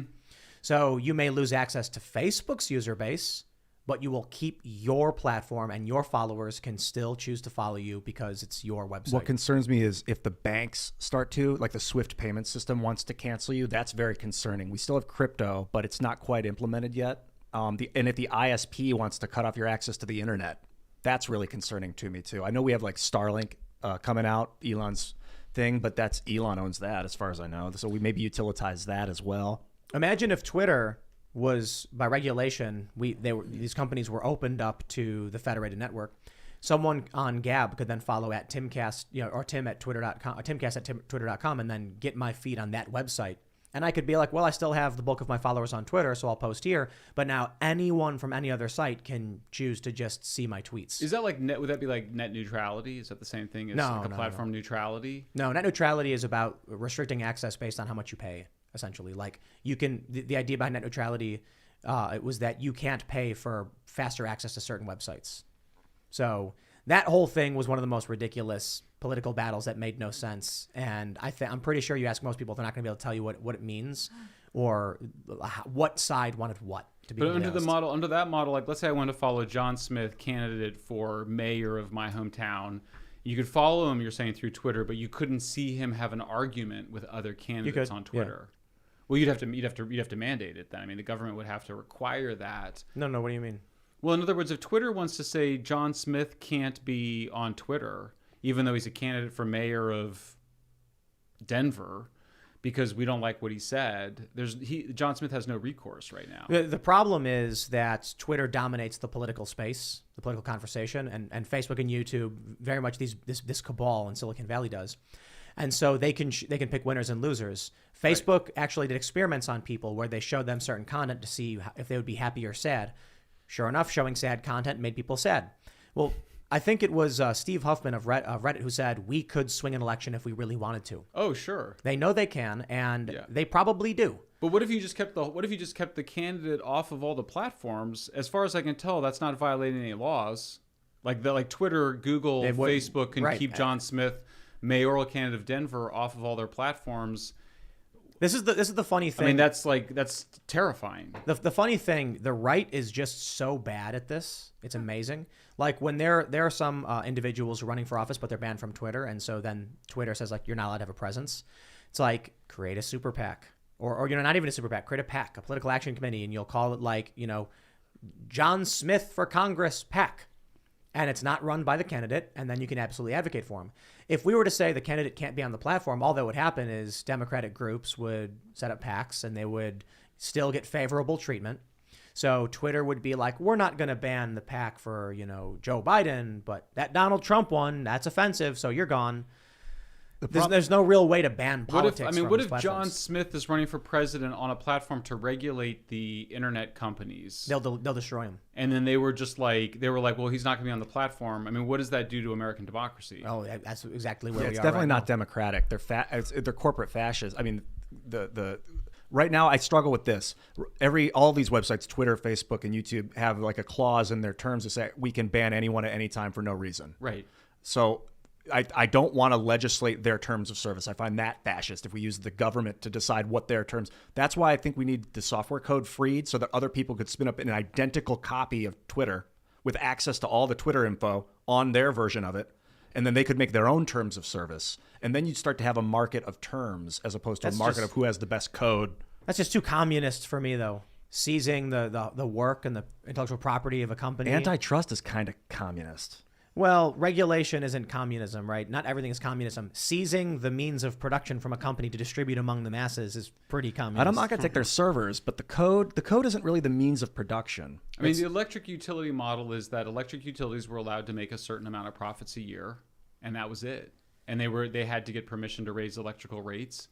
The dynamic that was created is that the electric utilities would constantly try to justify expensive activities so that they could, make more money for themselves. But they're called natural monopolies, railroads, electrical utilities, the power grid. There are some things where you kind of go, we can't figure out how breaking that up is in anybody's interest. Right. And so we're going to keep it together, but regulate it. Now, I'm not sure what that looks like on Forced the internet. federation. The code is the means of production, but I don't want to steal it. I want to copy the means of production. Come on. No, it's very different. I think very different. I don't want to take it away from them. I want to copy it. If you were on Twitter and someone on Gab could follow your Twitter account and you could follow them on Gab, and then Twitter decides to ban you, well, you chose to be on Twitter, but these other platforms still exist. Ultimately, the idea I see for how we solve this is with what we're building with the Fediverse project. You can set up your own website, have your own social media feed and subscription service, and people can follow you through any Fediverse network that supports it. No one can ban you because it's your website. So then your followers will just be following you. I mean, if you look at how email works, like newsletters, I have a huge list of email accounts, and then I can email them. No one can ban you from that ever. Mm-hmm. Because if they delete your email account, you can make a new email account and be like, hey guys, here's another email. I created a new account. So no matter what network I'm on, I can subscribe to Tim at Timcast from my Twitter, from my YouTube, from Facebook, Gab. From Mine's Gab. And then if Twitter wants to ban Timcast, then I can you still have all your stuff. Yep. That's excellent. And you can go on any other platform and see it, or go right to my website to see it. No one will be able to ban you. Except that the ISPs can blockade your website. That's weird. Yep. It's not perfect. There's many links in that chain that can be broken. Well, there you go. Under-theorized is my view. We haven't really, I think you're right when you said that conservatives haven't done a very good job thinking about it. I interviewed one guy who did a piece for Harvard Business Review on this, proposing a sort of regulated utility model, but it's complicated. It's much more simple to do this with an electric utility or a railroad than it is with information. Well, also the lobbies that they have are also very big, very powerful. They have a lot of influence. They buy it. They work hand in hand. I think the government created this problem.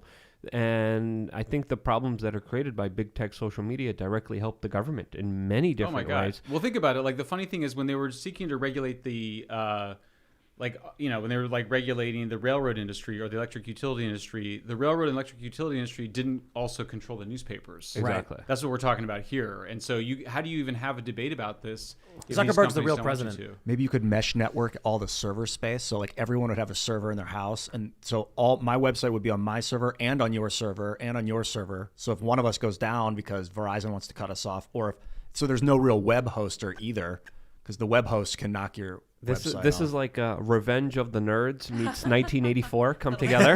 And this is the reality that we're living in, where unelected, shadowy, secretive nerds are literally calling the shots, creating culture, dominating and controlling people's minds in so many different ways, in so many different aspects. And there's no way to even have any accountability here. Here's a story that I love, and maybe you guys heard me talk about it before. Michael, did you know that... let me ask you a question. Do you have a Facebook profile? I do. Do you know, is someone in your family, have they not signed up for Facebook? Not a single one. Everybody has Facebook. They all have a Facebook. Absolutely. Do you know anyone who hasn't signed up for Facebook? I do not. Really, everyone you know? Well, I mean, I haven't asked them all. What if I told you that regardless of whether or not you sign up, you do have a Facebook profile? That would both blow my mind and not be surprising at the same time. Here's how it works. So do you have Facebook Messenger? Yes. And when you sign in, it says sync your contacts with your phone. There you go. Did you do that? Yeah. So here's what happens. They're called shadow profiles. So you have stored in your phone a number that probably says mom. I don't know. Maybe you're the kind of guy who calls her mother. I don't know. But they can see that word and the phone number. Because I don't think you're going to put your mom as like Janet. I don't know your mom's name. I actually do that. Oh, you do? You put your mom's full name in. I put my mom's actual name, yeah. So either way, it still works. But here's what happens. You'll sync your account, your contacts. Let's say your mom never signed up. They now see, Facebook sees a list of phone numbers, and they see, 555-1234 and Janice. They then see, you have any siblings? Yes. All right, so sibling A signs up, but they do say mom. Now they know Janice is actually the mother of John. Right. John is the brother of Michael. Now your mom has a profile that lists her kids, lists her phone number. They can collect little bits of information from every Facebook profile to build what's called a shadow profile. Now they know who your mom is, where she lives, how old she is. They know what she's talking about. And yes, the best part is they know when you poop. Facebook's system has so much information on you, they can actually predict when you will go to the bathroom. They can actually, I don't know if you've ever seen the ads, but I remember I was on Messenger and an ad popped up in Messenger about like Food Network or something. As I was talking to somebody about something, like about to, like I didn't actually say anything and we were talking about it. People have all these stories all day and night where it's like, I remember I went to Walmart and they had a big thing of TVs in the middle of the aisle. They were on sale. When I got home and went on my computer, there was an ad for the exact photo of the stack of TVs at the Walmart. And I went, what the? Like, are they spying on me? Are they listening? Everybody thinks they're listening. That's not it. They have all of these data points, which allow them to predict your behaviors. They knew where I lived. They knew the stuff I'd been talking about. They easily said, this guy needs a TV. Or this is the kind of guy, like, we didn't actually buy, actually, no, we did buy a TV. That's, yeah. And so they advertised this stack of TVs from the exact Walmart to us. And yet they still won't tell me when my favorite bands are coming to town. I know, right? I mean, after like a decade of that, we still don't know when my favorite bands are coming to town. Well, is the band paying them money? Probably not. Exactly. Unfortunately, my taste. So they will tell you, they'll give you recommended restaurants. So it's really amazing when they have location data and map data, and they can see where you work, the proximity to what restaurants that exist.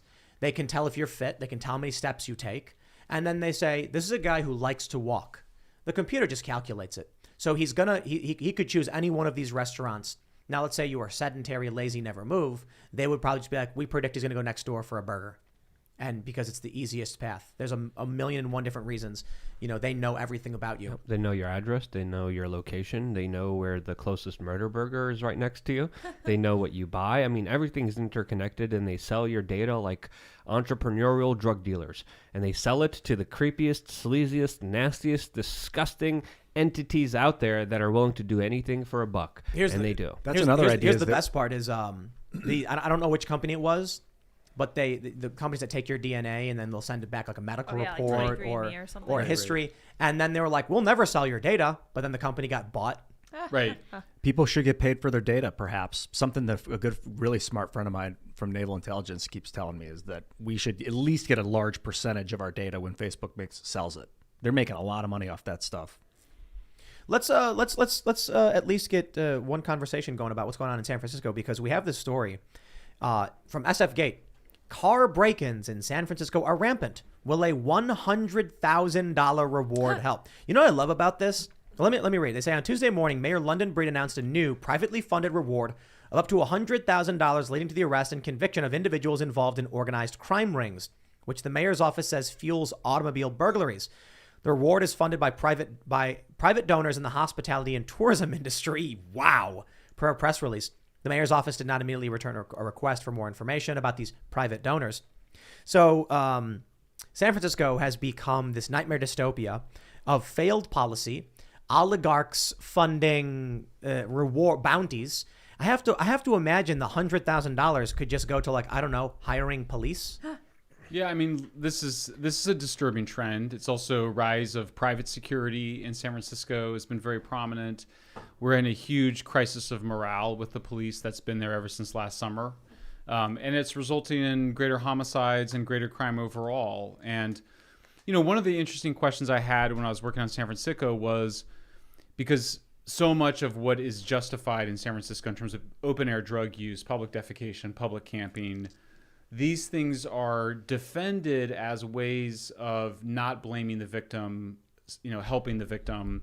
So one question is, why would then do progressives support policies that end up creating so many more victims? And the answer, it turns out, is that progressives are really focused on saving the victims of the system. They're not. So this is why, you know, 30 times more African Americans are killed by civilians than by police officers. Wow. So why the disproportionate attention on police killings? Because those are killings by people that are perceived as the system. So progressive, you know, the word progressive really was a way to both move away from the word liberal, which was demonized in the late 1980s. It was also, though, a way to kind of unite both the radical left and more moderate liberals. But one of the things that it inherited is this idea that really that the system itself is evil and corrupt, and that we should only care and make a big deal out of the victims of that system. And so you just see all these efforts to basically do anything other than do what needs to be done, which is restore confidence in the institutions of civilization, in the institutions of the so-called system. You, I guess, I don't know I'll just ask. You used to be, I guess, a leftist or liberal. How would you describe yourself? Yeah, I would have described myself as radical left, certainly in the 90s. Yeah. I worked on... And now you're far right, of course. I'm here, aren't I? Yeah. I worked on environmental causes, climate change. I worked on, you know, criminal justice issues in the 1990s. There's some people in the comment section saying that you are connected to George Soros. Is that true? Yeah, I worked for George Soros's funded organizations, but also his foundation itself, the Open Society Institute. How was that? Was it impactful for your kind of political ideology? Can you speak to that a little bit? Because I'm getting a lot of comments about that in the comment section. Yeah, so you know, we have to remember, you know, you're coming out in the late 80s and 1990s. We're coming out of a big war on drugs and a widely held view that we had overreacted to things like crack, and that what we should have been doing is drug treatment, is mandating rehab rather than sending guys off to the prisons for decades. And that's still mostly a view I hold. There was also other things going on. There was liberalization of opioid pharmaceuticals because it was viewed as we were undertreating pain. And then we were also promoting the decriminalization of marijuana, which we viewed as a relatively benign drug, particularly in comparison to alcohol and cigarettes. And then also we were advocating for providing clean needles to addicts because it would way to stop HIV/AIDS transmissions. When I got out of that work around the year 2000, my understanding was that we were seeking to make drug rehabilitation, including work, including compliant, you know, taking your psychiatric meds, doing what you need to do to live a healthy life. My understanding was that we were going to continue to mandate those things as an alternative to prison. What ended up happening, not in a single law, but in a set of laws and ballot initiatives, is that we basically just said, no, we've decriminalized stealing $950 worth of items from Walgreens. We've decriminalized 3 grams of hard drugs. That was in the same ballot initiative. I voted for it. 62% of Californians voted for it, Prop 47 in the year 2014. But you put those two things together, decriminalizing 3 grams of fentanyl and meth and stealing $950 worth of items, and you get yes, organized crime, but crimes that are being committed to feed people's addictions. You know, one of the things that really bugged me, and I mentioned this the other day, but I talk about it a lot. I hear it all the time from the progressives. There are more empty houses than homeless people. Having actually worked with homeless shelters, more than one, you learn a lot about why people are homeless, and it's not this fantasy idea of people being like, "Pardon me, sir, I'm desperate for a place to live." It's actually people who are like, "Get away from me! I want to be homeless," and they're drinking. And you try and be nice, respectful. You try to help people, but a lot of them, you know, outside of mental illness, there are people who are literally like, "Don't come near me, or else." Yeah, you got it. I mean, basically what happens is in the 1980s, you see multiple things going on, but basically you have a crack epidemic, which is really crack and alcohol. Those are the two drugs that would get paired a lot, resulting in homelessness, meaning that people would be, they would quit their jobs and dedicate their day hours to their addictions. They would then disaffiliate. This is the academic word, disaffiliation. They would basically become alienated from friends and family who they had stolen from or borrowed money from. And finally, friends and family are like, you got to leave. They're kicking you out. So you basically, that is how people became homeless. There was also then deinstitutionalization of our psychiatric hospitals. A lot of those folks were dumped on the streets.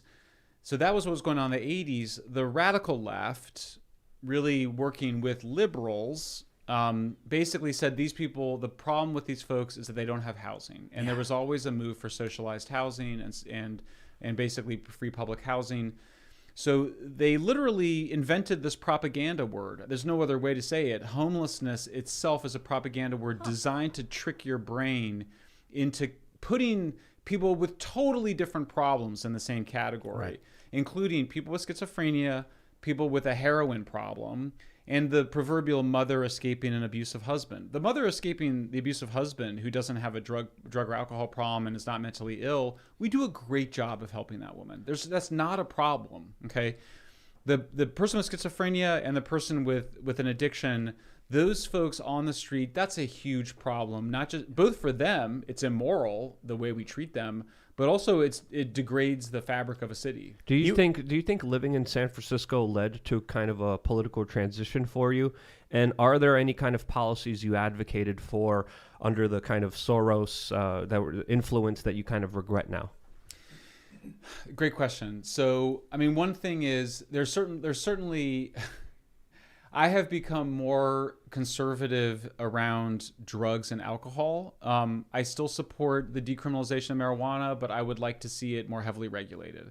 I still support alcohol being legal, but I think I actually come to see things like not being able to buy it at the grocery store, not being able to buy it on Sunday. Things that restrict consumption, I think is good. You know, psychedelics, I worry that we're just diving headlong into basically decriminalizing psychedelics without any thought about what the implications of that are.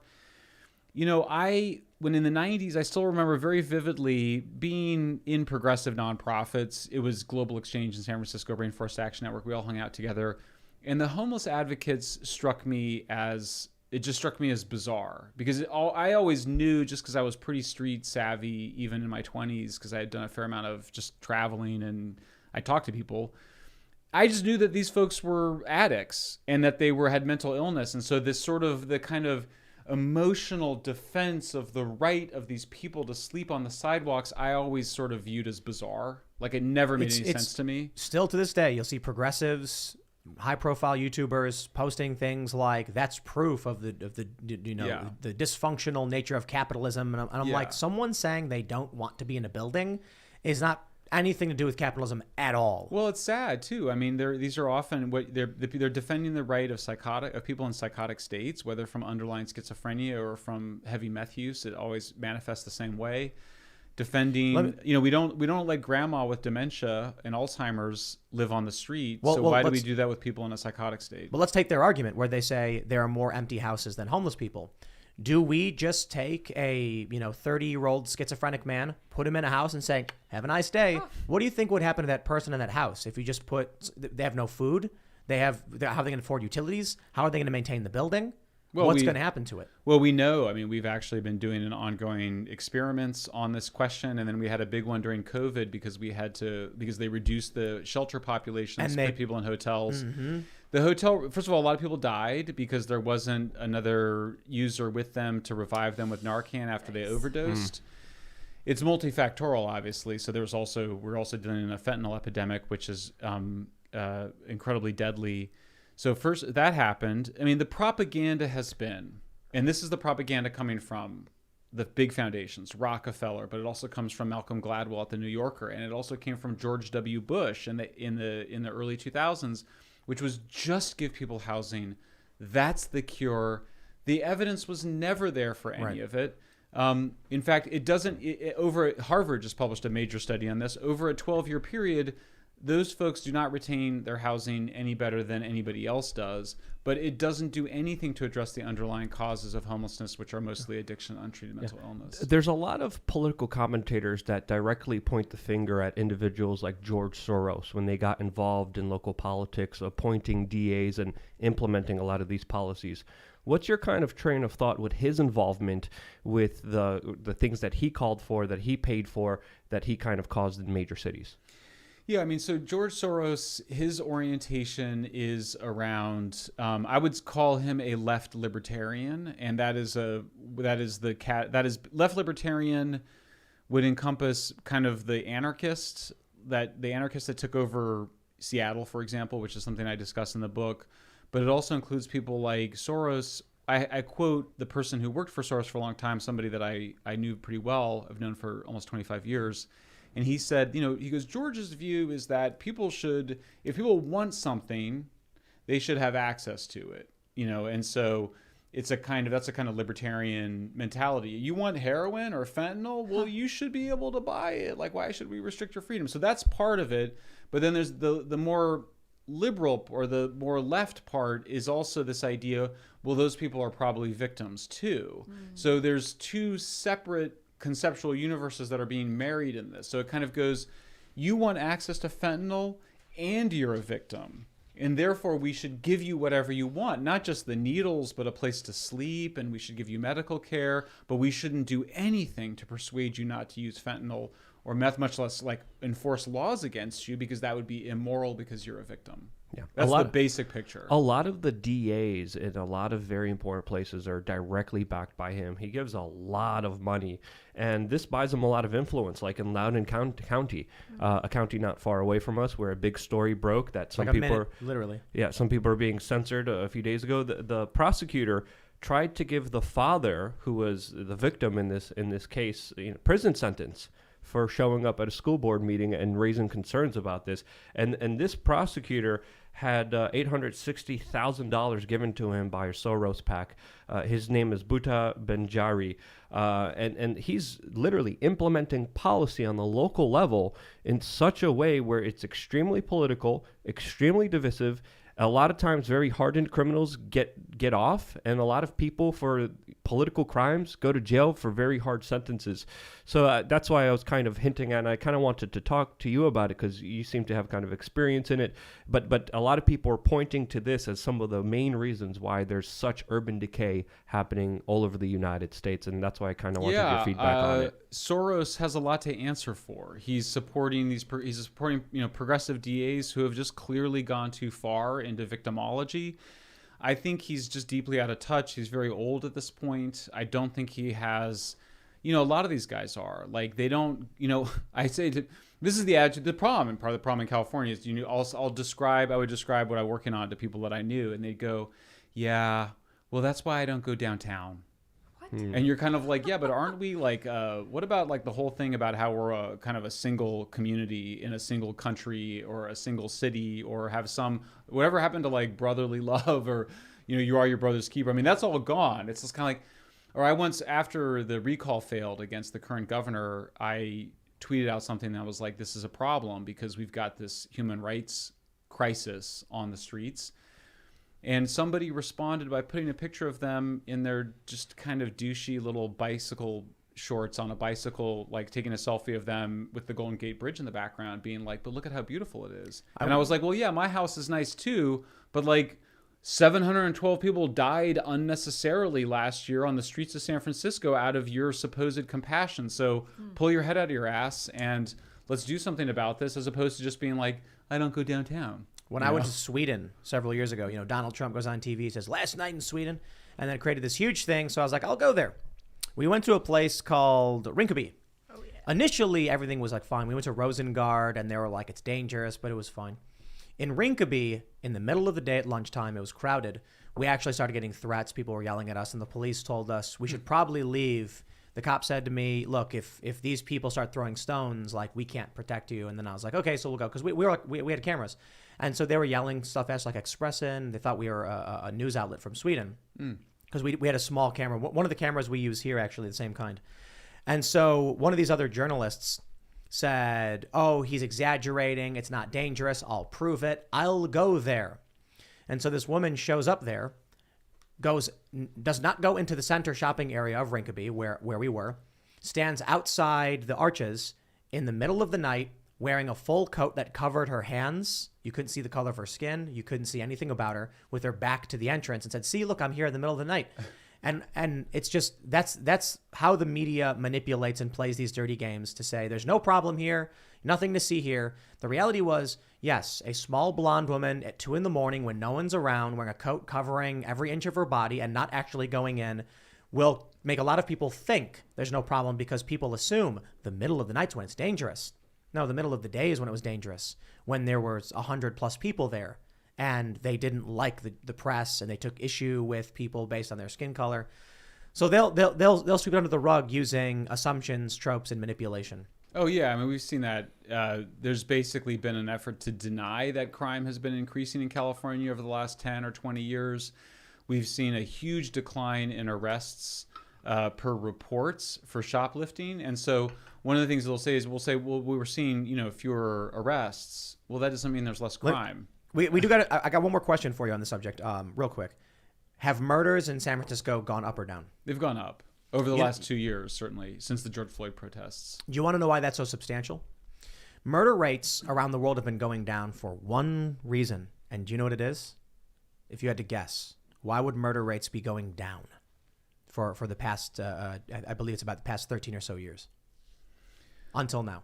Well, I mean, in the book I describe a variety of factors, but I mean, the two big ones I looked at were better policing and rising legitimacy.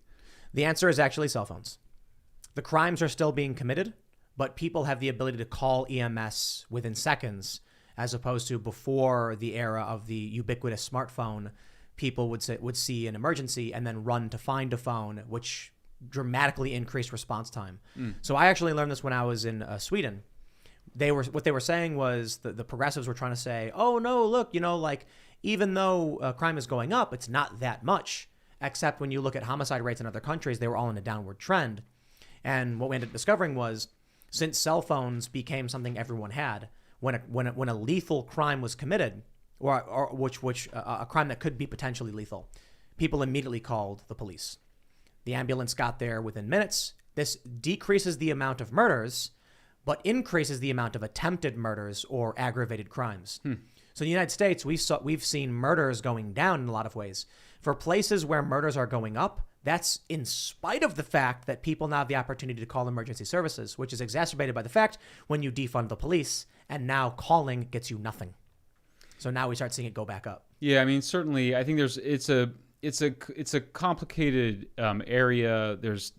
I tend to side with two basic strands of research, one showing that declining belief in the legitimacy of the government and the system corresponds with increasing homicides. This is all based on this work from a book called American Homicide by Randolph Roth. But then I also, the growing consensus among a lot of criminologists is that the rise in homicides after Ferguson in 2015, and then after the George Floyd killing and the Black Lives Matter protests last summer, was due to basically what we call the Ferguson effect, which is the emboldenment of criminals out of declining legitimacy, but also the pulling back of police from the kind of street, walking the streets, interacting with the folks, including the folks that are more likely to commit homicide. We got to go to super chats. What's declining legitimacy? We got to go to super chats because we're way. Can you define? We could talk about this in the after segment. Definitely. So if you haven't already, smash that like button, and we definitely went a little late. So and we have a hard stop, so we're gonna try and read as many super chats as we can. All right, Matthew Hammond says, has he seen the nuclear battery technology that never needs to be charged and lasts 20,000 years? Yeah, that doesn't exist. It does. Have I you mean, seen it? there was a news report about it, but I Yeah. think it's greatly exaggerated. Possible? An There's a atomic lot battery. of reports for designs, and these aren't even design is a bit of a strong word for it. These are more like ideas. These are spitballing. I mean, the history of nuclear is a history of a lot of enthusiasts, a lot of technical enthusiasts, and very few successful real-world innovations. Mostly, we've succeeded with nuclear. It's similar to jet planes. You know, I think one day we will have hydrogen-fueled jet planes that will get us from LA to Australia in an hour. That day's a long ways off, and until then, we should stick with the kerosene-powered jet planes that we have, and Or that's rocket basically my view of planes. nuclear. That's what They go into basically they space? would be. Oh, Yeah, right. that's what they would be. So, but I All mean, right. nuclear is just extremely. It's obviously a super complex technology. It's also heavily regulated, both for national security and for radiological reasons. All right, John R says, "Nice shelf." Why, it was John R the other day who said you should put up a shelf so Hey, people John. with books. And Genius. Nice so we one. have Michael's books, San Francisco and Apocalypse Never. Yes. And it was actually like 5 minutes before the show. We were like, "Can Andy put up the need a shelf real shelf, quick?" yeah. And then he drilled the shelf in because It we were looks trying to great, like man. put the books up, and we were like, "John had a good idea." Yeah. And so we rolled. We went with it. All right, let's see what we got. Let's try and find some good questions. All right, let's see. We got some Let's Go Brandons. All right, let's go Brandon. Okay. King Tesseract says, this one's to Michael. I hear you advocating for nuclear all the time. Why haven't you told people about thorium and LFTR reactors? They seem pretty awesome, especially since the U.S. sits on a lot of thorium. Yeah, I mean, this is the same kind of question around the nuclear battery or about fusion. So we originally had experimented with a number of different designs. What is often called thorium is basically a new fuel coolant combination. You don't need thorium for it. Thorium is an alternative to uranium, but it doesn't offer many of the benefits that people have said it would. You can still make weapons grade materials out of these technologies. You know, the idea was that if it's already melted, if the fuel coolant combination is already melted, then you won't have a meltdown. And so it would add some safety benefits. But the problem is that particular fuel coolant combination, the coolants are usually made out of chemicals, either fluoride or beryllium or lithium or some combination of them. The problem is that they create different problems for the metals, and also for the process of creating them. In the first place, you have to have a chemical combination and separation system. So it's just proven to be really expensive and difficult, and so that's why they don't exist. I've been focused on trying to keep the nuclear reactors that we have that are running, continue to be running and not shut down early. Most of them can run for 80 or 100 years or more. Are these the ones that use corium? In the reactor, in the core, the thing? They use uranium. And then if it melts down, it's considered, is that corium? Is that what these rods, these? Well, I mean, if it melts down, it turns into a big mess, you know, but... I thought about if could you pour a superconductor into the mess and allow it to cool over time like gold?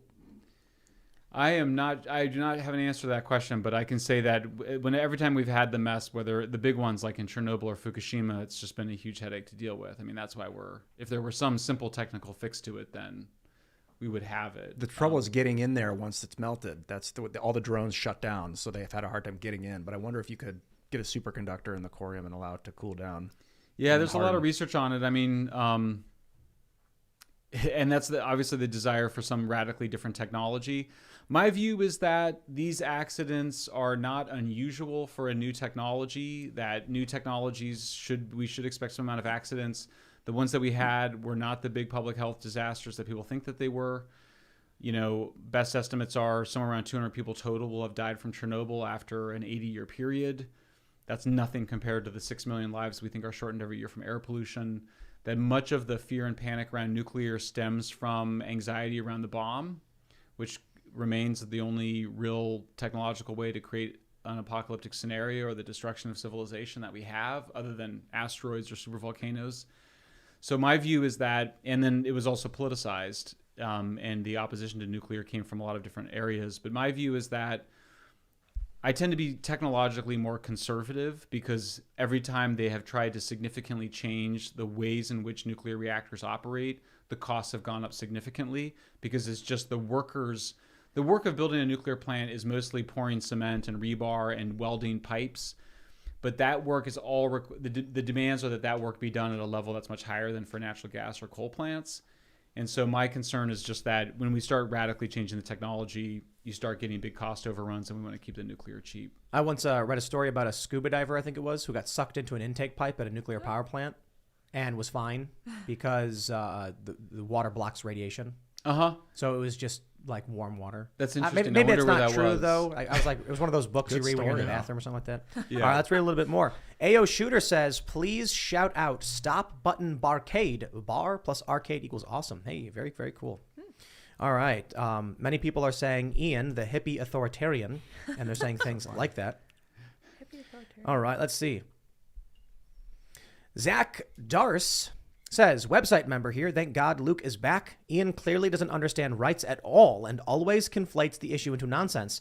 Your human rights to not be aggressed upon is inherent and immutable. Authoritarian.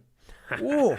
No, Luke said that it was his human right to go shopping. I No, corrected him. that's not what I said. Don't you dare to go to a restaurant. debunk my messaging. I said government intervening in your life is not good. I probably and maybe I'm I not the one I'm misinterpreted for. what you said. I'll go listen to it later. Cold Please do. Water says, I also live in the SF Bay area, and my daughter and I were yelled at on a nature trail.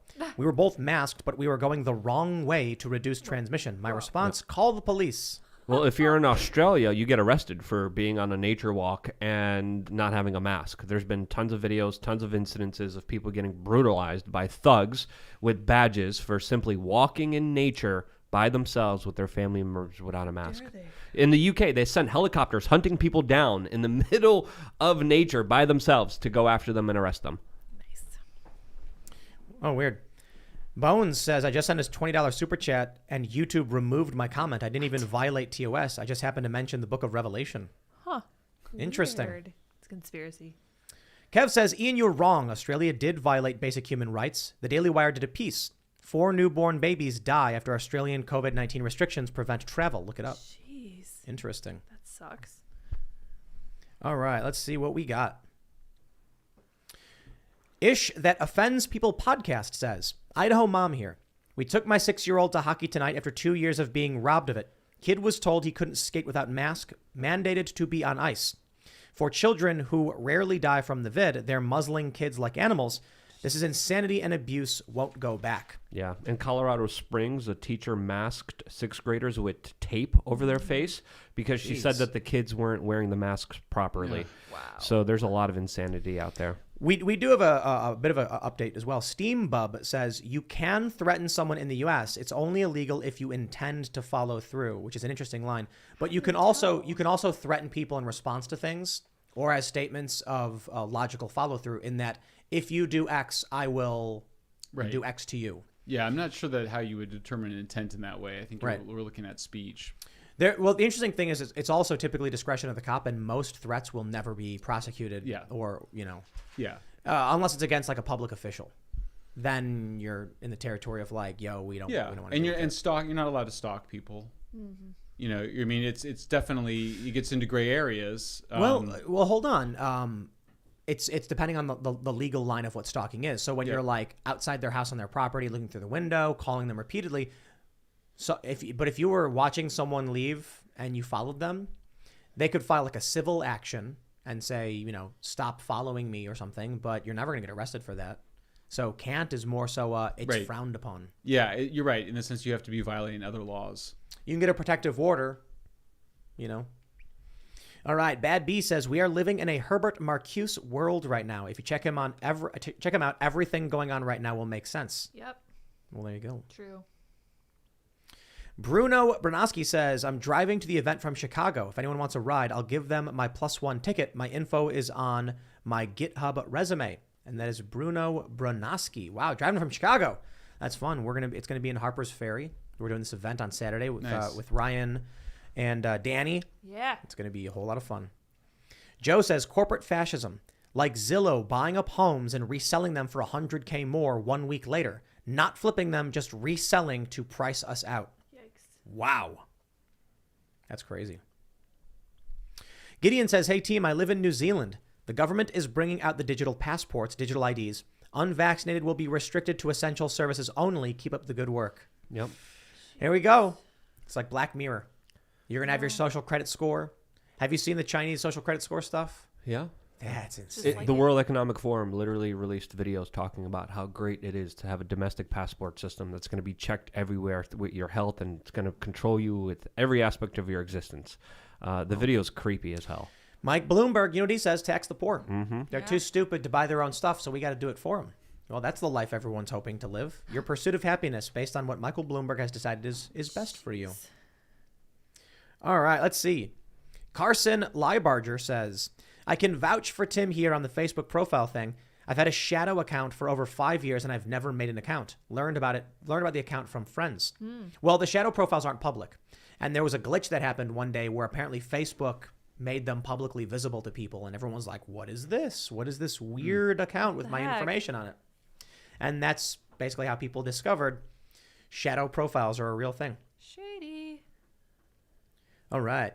Ann Phillips says, more follow-up on being paid for our personal data like royalties, costly and administratively cumbersome. Make Facebook disclose each time they sell, share, trade our data.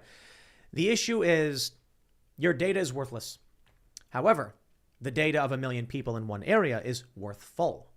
So I've heard people say, we got to get paid for our data. Facebook should be paying us for our data. And I'm like, oh yeah, the 0.00001 cent that you would get from the information they have on you.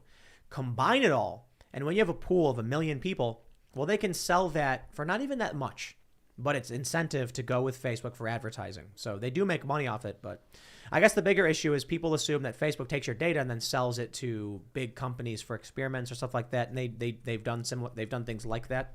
That's partly what the Cambridge Analytica thing was all about. But Reginald Enterprises says Facebook does give you money for your data. They do so by offering a free service that costs them money. Well, interesting. I get it. That's different, though. Yeah. When something's free, you're the product. That's what they say. Yep. All right. Let's see what we got here. We got a bunch of new super chats coming in. Jeffrey McCorbin says his name was David Dorn. Someone sent us a picture of David Dorn. We have it hanging in the green room. That's right. Jonathan Galterini says, I gave a speech on net neutrality for law school. Who has the power to control access, the government or your service provider? Can AT&T slow the speed of sites they do not like themselves? Can the government force them to do the same? One must have the power. Well, why should one must have the power?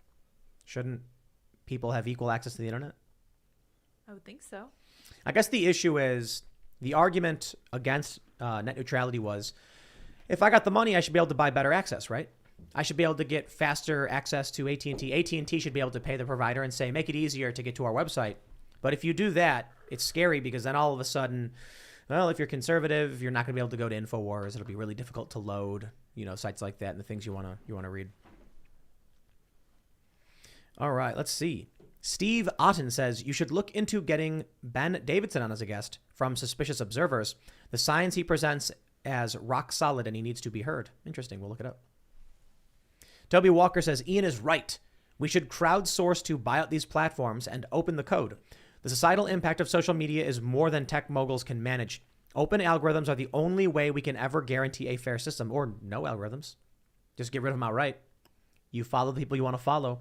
And if you follow 1 million people, your feed will just be an endless stream of contents, just cycling through, and that's what you want, that's what you get. I think that guy's your suggestion to crowdsource is, I think crowdsourcing is underutilized right now, because if we can pool 100,000 people together to throw $10 at something, that's $1 million. We could buy a huge piece of land and then turn it into a public park or something. We do the same thing with ultimately companies. All right, Austin Walters says, the issue isn't where they post, it's how you follow. Make an RSS feed in the browser, pull a person's post from the various sites, then make a news feed. Who you follow is stored in a browser extension. Interesting. We could, yeah. All right, let's see. DH says forced federation is the true solution to big tech, and antitrust is the way it needs to be enforced. I definitely think forced federation is a good idea for those that don't understand, or just to contextualize. This would mean that Twitter has to allow you to follow Gab accounts. So you could be on Twitter and you could follow someone on Gab. So Twitter's like, oh, but we'll ban the Gab network. It's like, okay, well then, as long as you're hosting your own platform, people on Twitter can follow you. Twitter can ban your website from their website, but your account would still exist. You'd still keep your subscribers and all that good stuff. And maybe you can't ban a network. Maybe that's something that could be worked on. Right now you can ban a user, but banning a network, that's I think banning a network is totally fine. If Timcast.com says we don't want these posts appearing on our site, then we just say this one doesn't come. But then Facebook could ban every network that's not Facebook. Twitter could and ban. then people are going to be like, I can't follow people I want to follow. They would just not be federated. It would be like a bypassing the federation if they ban everything other than their own network. So I see what you're saying. It would have to be for like specific things, you know. I guess it's tough. This is a good conversation. Yeah, they'd still try and find a way to ban external networks. So yeah, maybe you can't. But then, yeah, that's interesting because then Facebook's like, we don't want this stuff appearing on our site. It's like, don't worry, it's not. It's appearing on their site. And then Facebook would have to like file a complaint.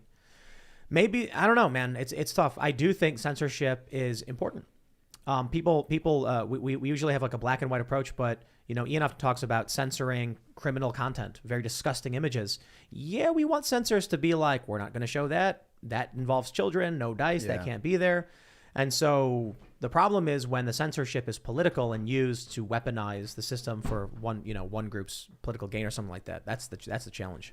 Yeah, it's really a parent's job to censor what their kids see, but man, in this world, that's a whole other conversation ball game. Justin Meyer says, I've been told that unvaccinated Delta employees have a $200 surcharge for healthcare. Have you guys heard about this? I did. Yeah. That's Delta, right? It's weird because I don't know. We have to fact check that, but Delta was, I think, the only airline that wasn't implementing mandates, from what I heard. One of them was doing $200 fees. Yeah. I'm pretty sure Delta does have some mandates, just not in the traditional sense. Yeah. So a lot of people are still criticizing them. All right. Stephen Taylor says, much love and update from Utah. Elk hunt successful. Filled both my spike and cow tag. Winter's meat secured. Ooh, very nice. Nice. All right. Alex Maggiore, from someone who was once homeless, trust me, if you don't want to be homeless, you don't have to be. There are too many government programs that will put you back on your feet.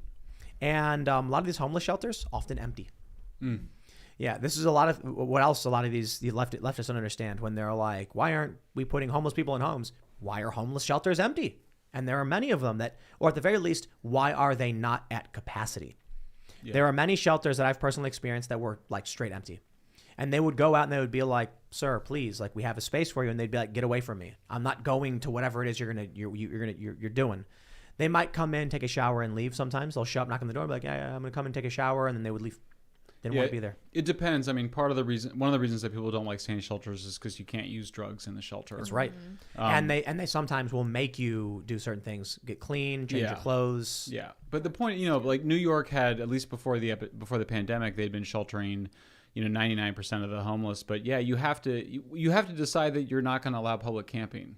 And then you have to build. One of the things I discovered that was striking was that it had been homeless advocates themselves who had opposed building sufficient shelter space in California out of the belief that everybody deserved housing and that the shelters just weren't good enough for people. And people need to understand, there's a lot of homeless people who go to California specifically because it's really nice weather and you can sleep outside and there's not going to be a solution. You can have 3 grams of hard drugs and steal $950 worth of goods. It's really a recipe for disaster. Well, I remember when I was living in Seattle, there were a bunch of homeless kids, like late teens, that hung out near UW, University of Washington, and they would ride the freight rails to make it there.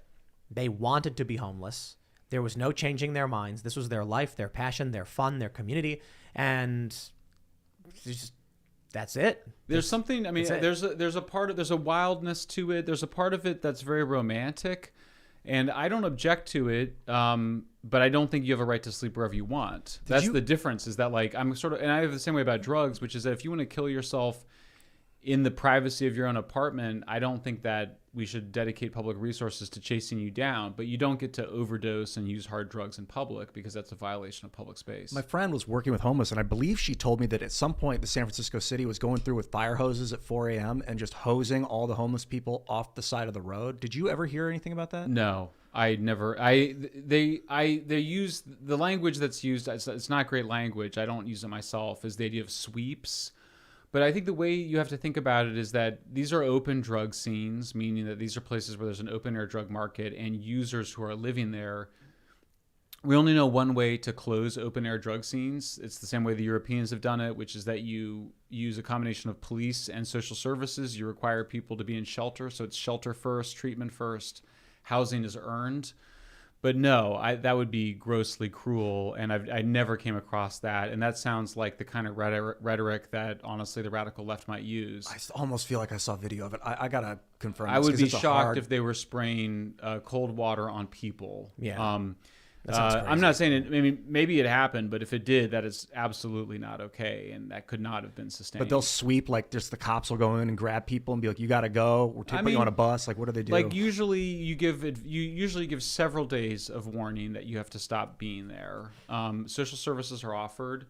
Most people take the offer or they leave and go somewhere else. And then there's a few hardcore people that won't leave, and sure, then they get arrested. I mean, you don't have a right to sleep wherever you want. We have designated camping areas, and if you don't want to sleep there, then my view is that we should have sufficient shelter space for you. But you don't. It's not a thing where you just get to sleep, in the playground and use heroin wherever you want and defecate wherever you want. That's not compatible with civilization. Agreed. All right, Danny Douglas says, trying to get my ticket. I'm in the area temporarily before getting shipped out to Guam. This is my only chance to come and meet you guys before 2024.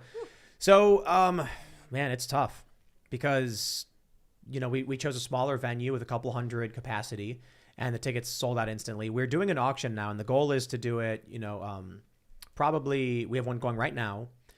So if you're a member at timcast.com, you can go in and there people are bidding. Last I checked, I think it was like $175 was the bid. And we did this because we're just trying to do like some people happen to see, they're able to be on the website. They see the post. They're able to get the ticket because tickets were free for members at 25 or more. Some people are too busy and didn't have the opportunity to, so they have the opportunity to just buy like use auction, purchase a ticket. But we're going to do an auction. We have an auction today, tomorrow, and I think we're going to do it Tuesday, Wednesday, Thursday, Friday. We'll probably do 2 separate auctions on Friday because we're going to have a total of 10 tickets that you can just bid for. And we're going to be ending the auctions randomly. We're going to let them stay up for a little while, but we're going to end them randomly because we don't want people to be avoiding bidding. We want you to just be like, here's my bid, I want to come. And then we'll ultimately just be like, we're going to cut it off at like 10 p.m. or something. So we're trying to find a way to do it as fair as possible. It's very difficult. Typically when you do auctions, people say, oh, wait till the last 5 seconds and then bid whatever the next bid is. And so then everyone's got to sit there and wait, and it's really annoying. So, oh man, we're trying to figure it out to make it the best possible we can and the fairest we can, but it's certainly not that easy. All right, let's just do, we'll do one more funny one. Garhent says, Tim, this is my 3rd time being broadcasted for this point. Could you please get one of Ian's personalities to take the political compass test?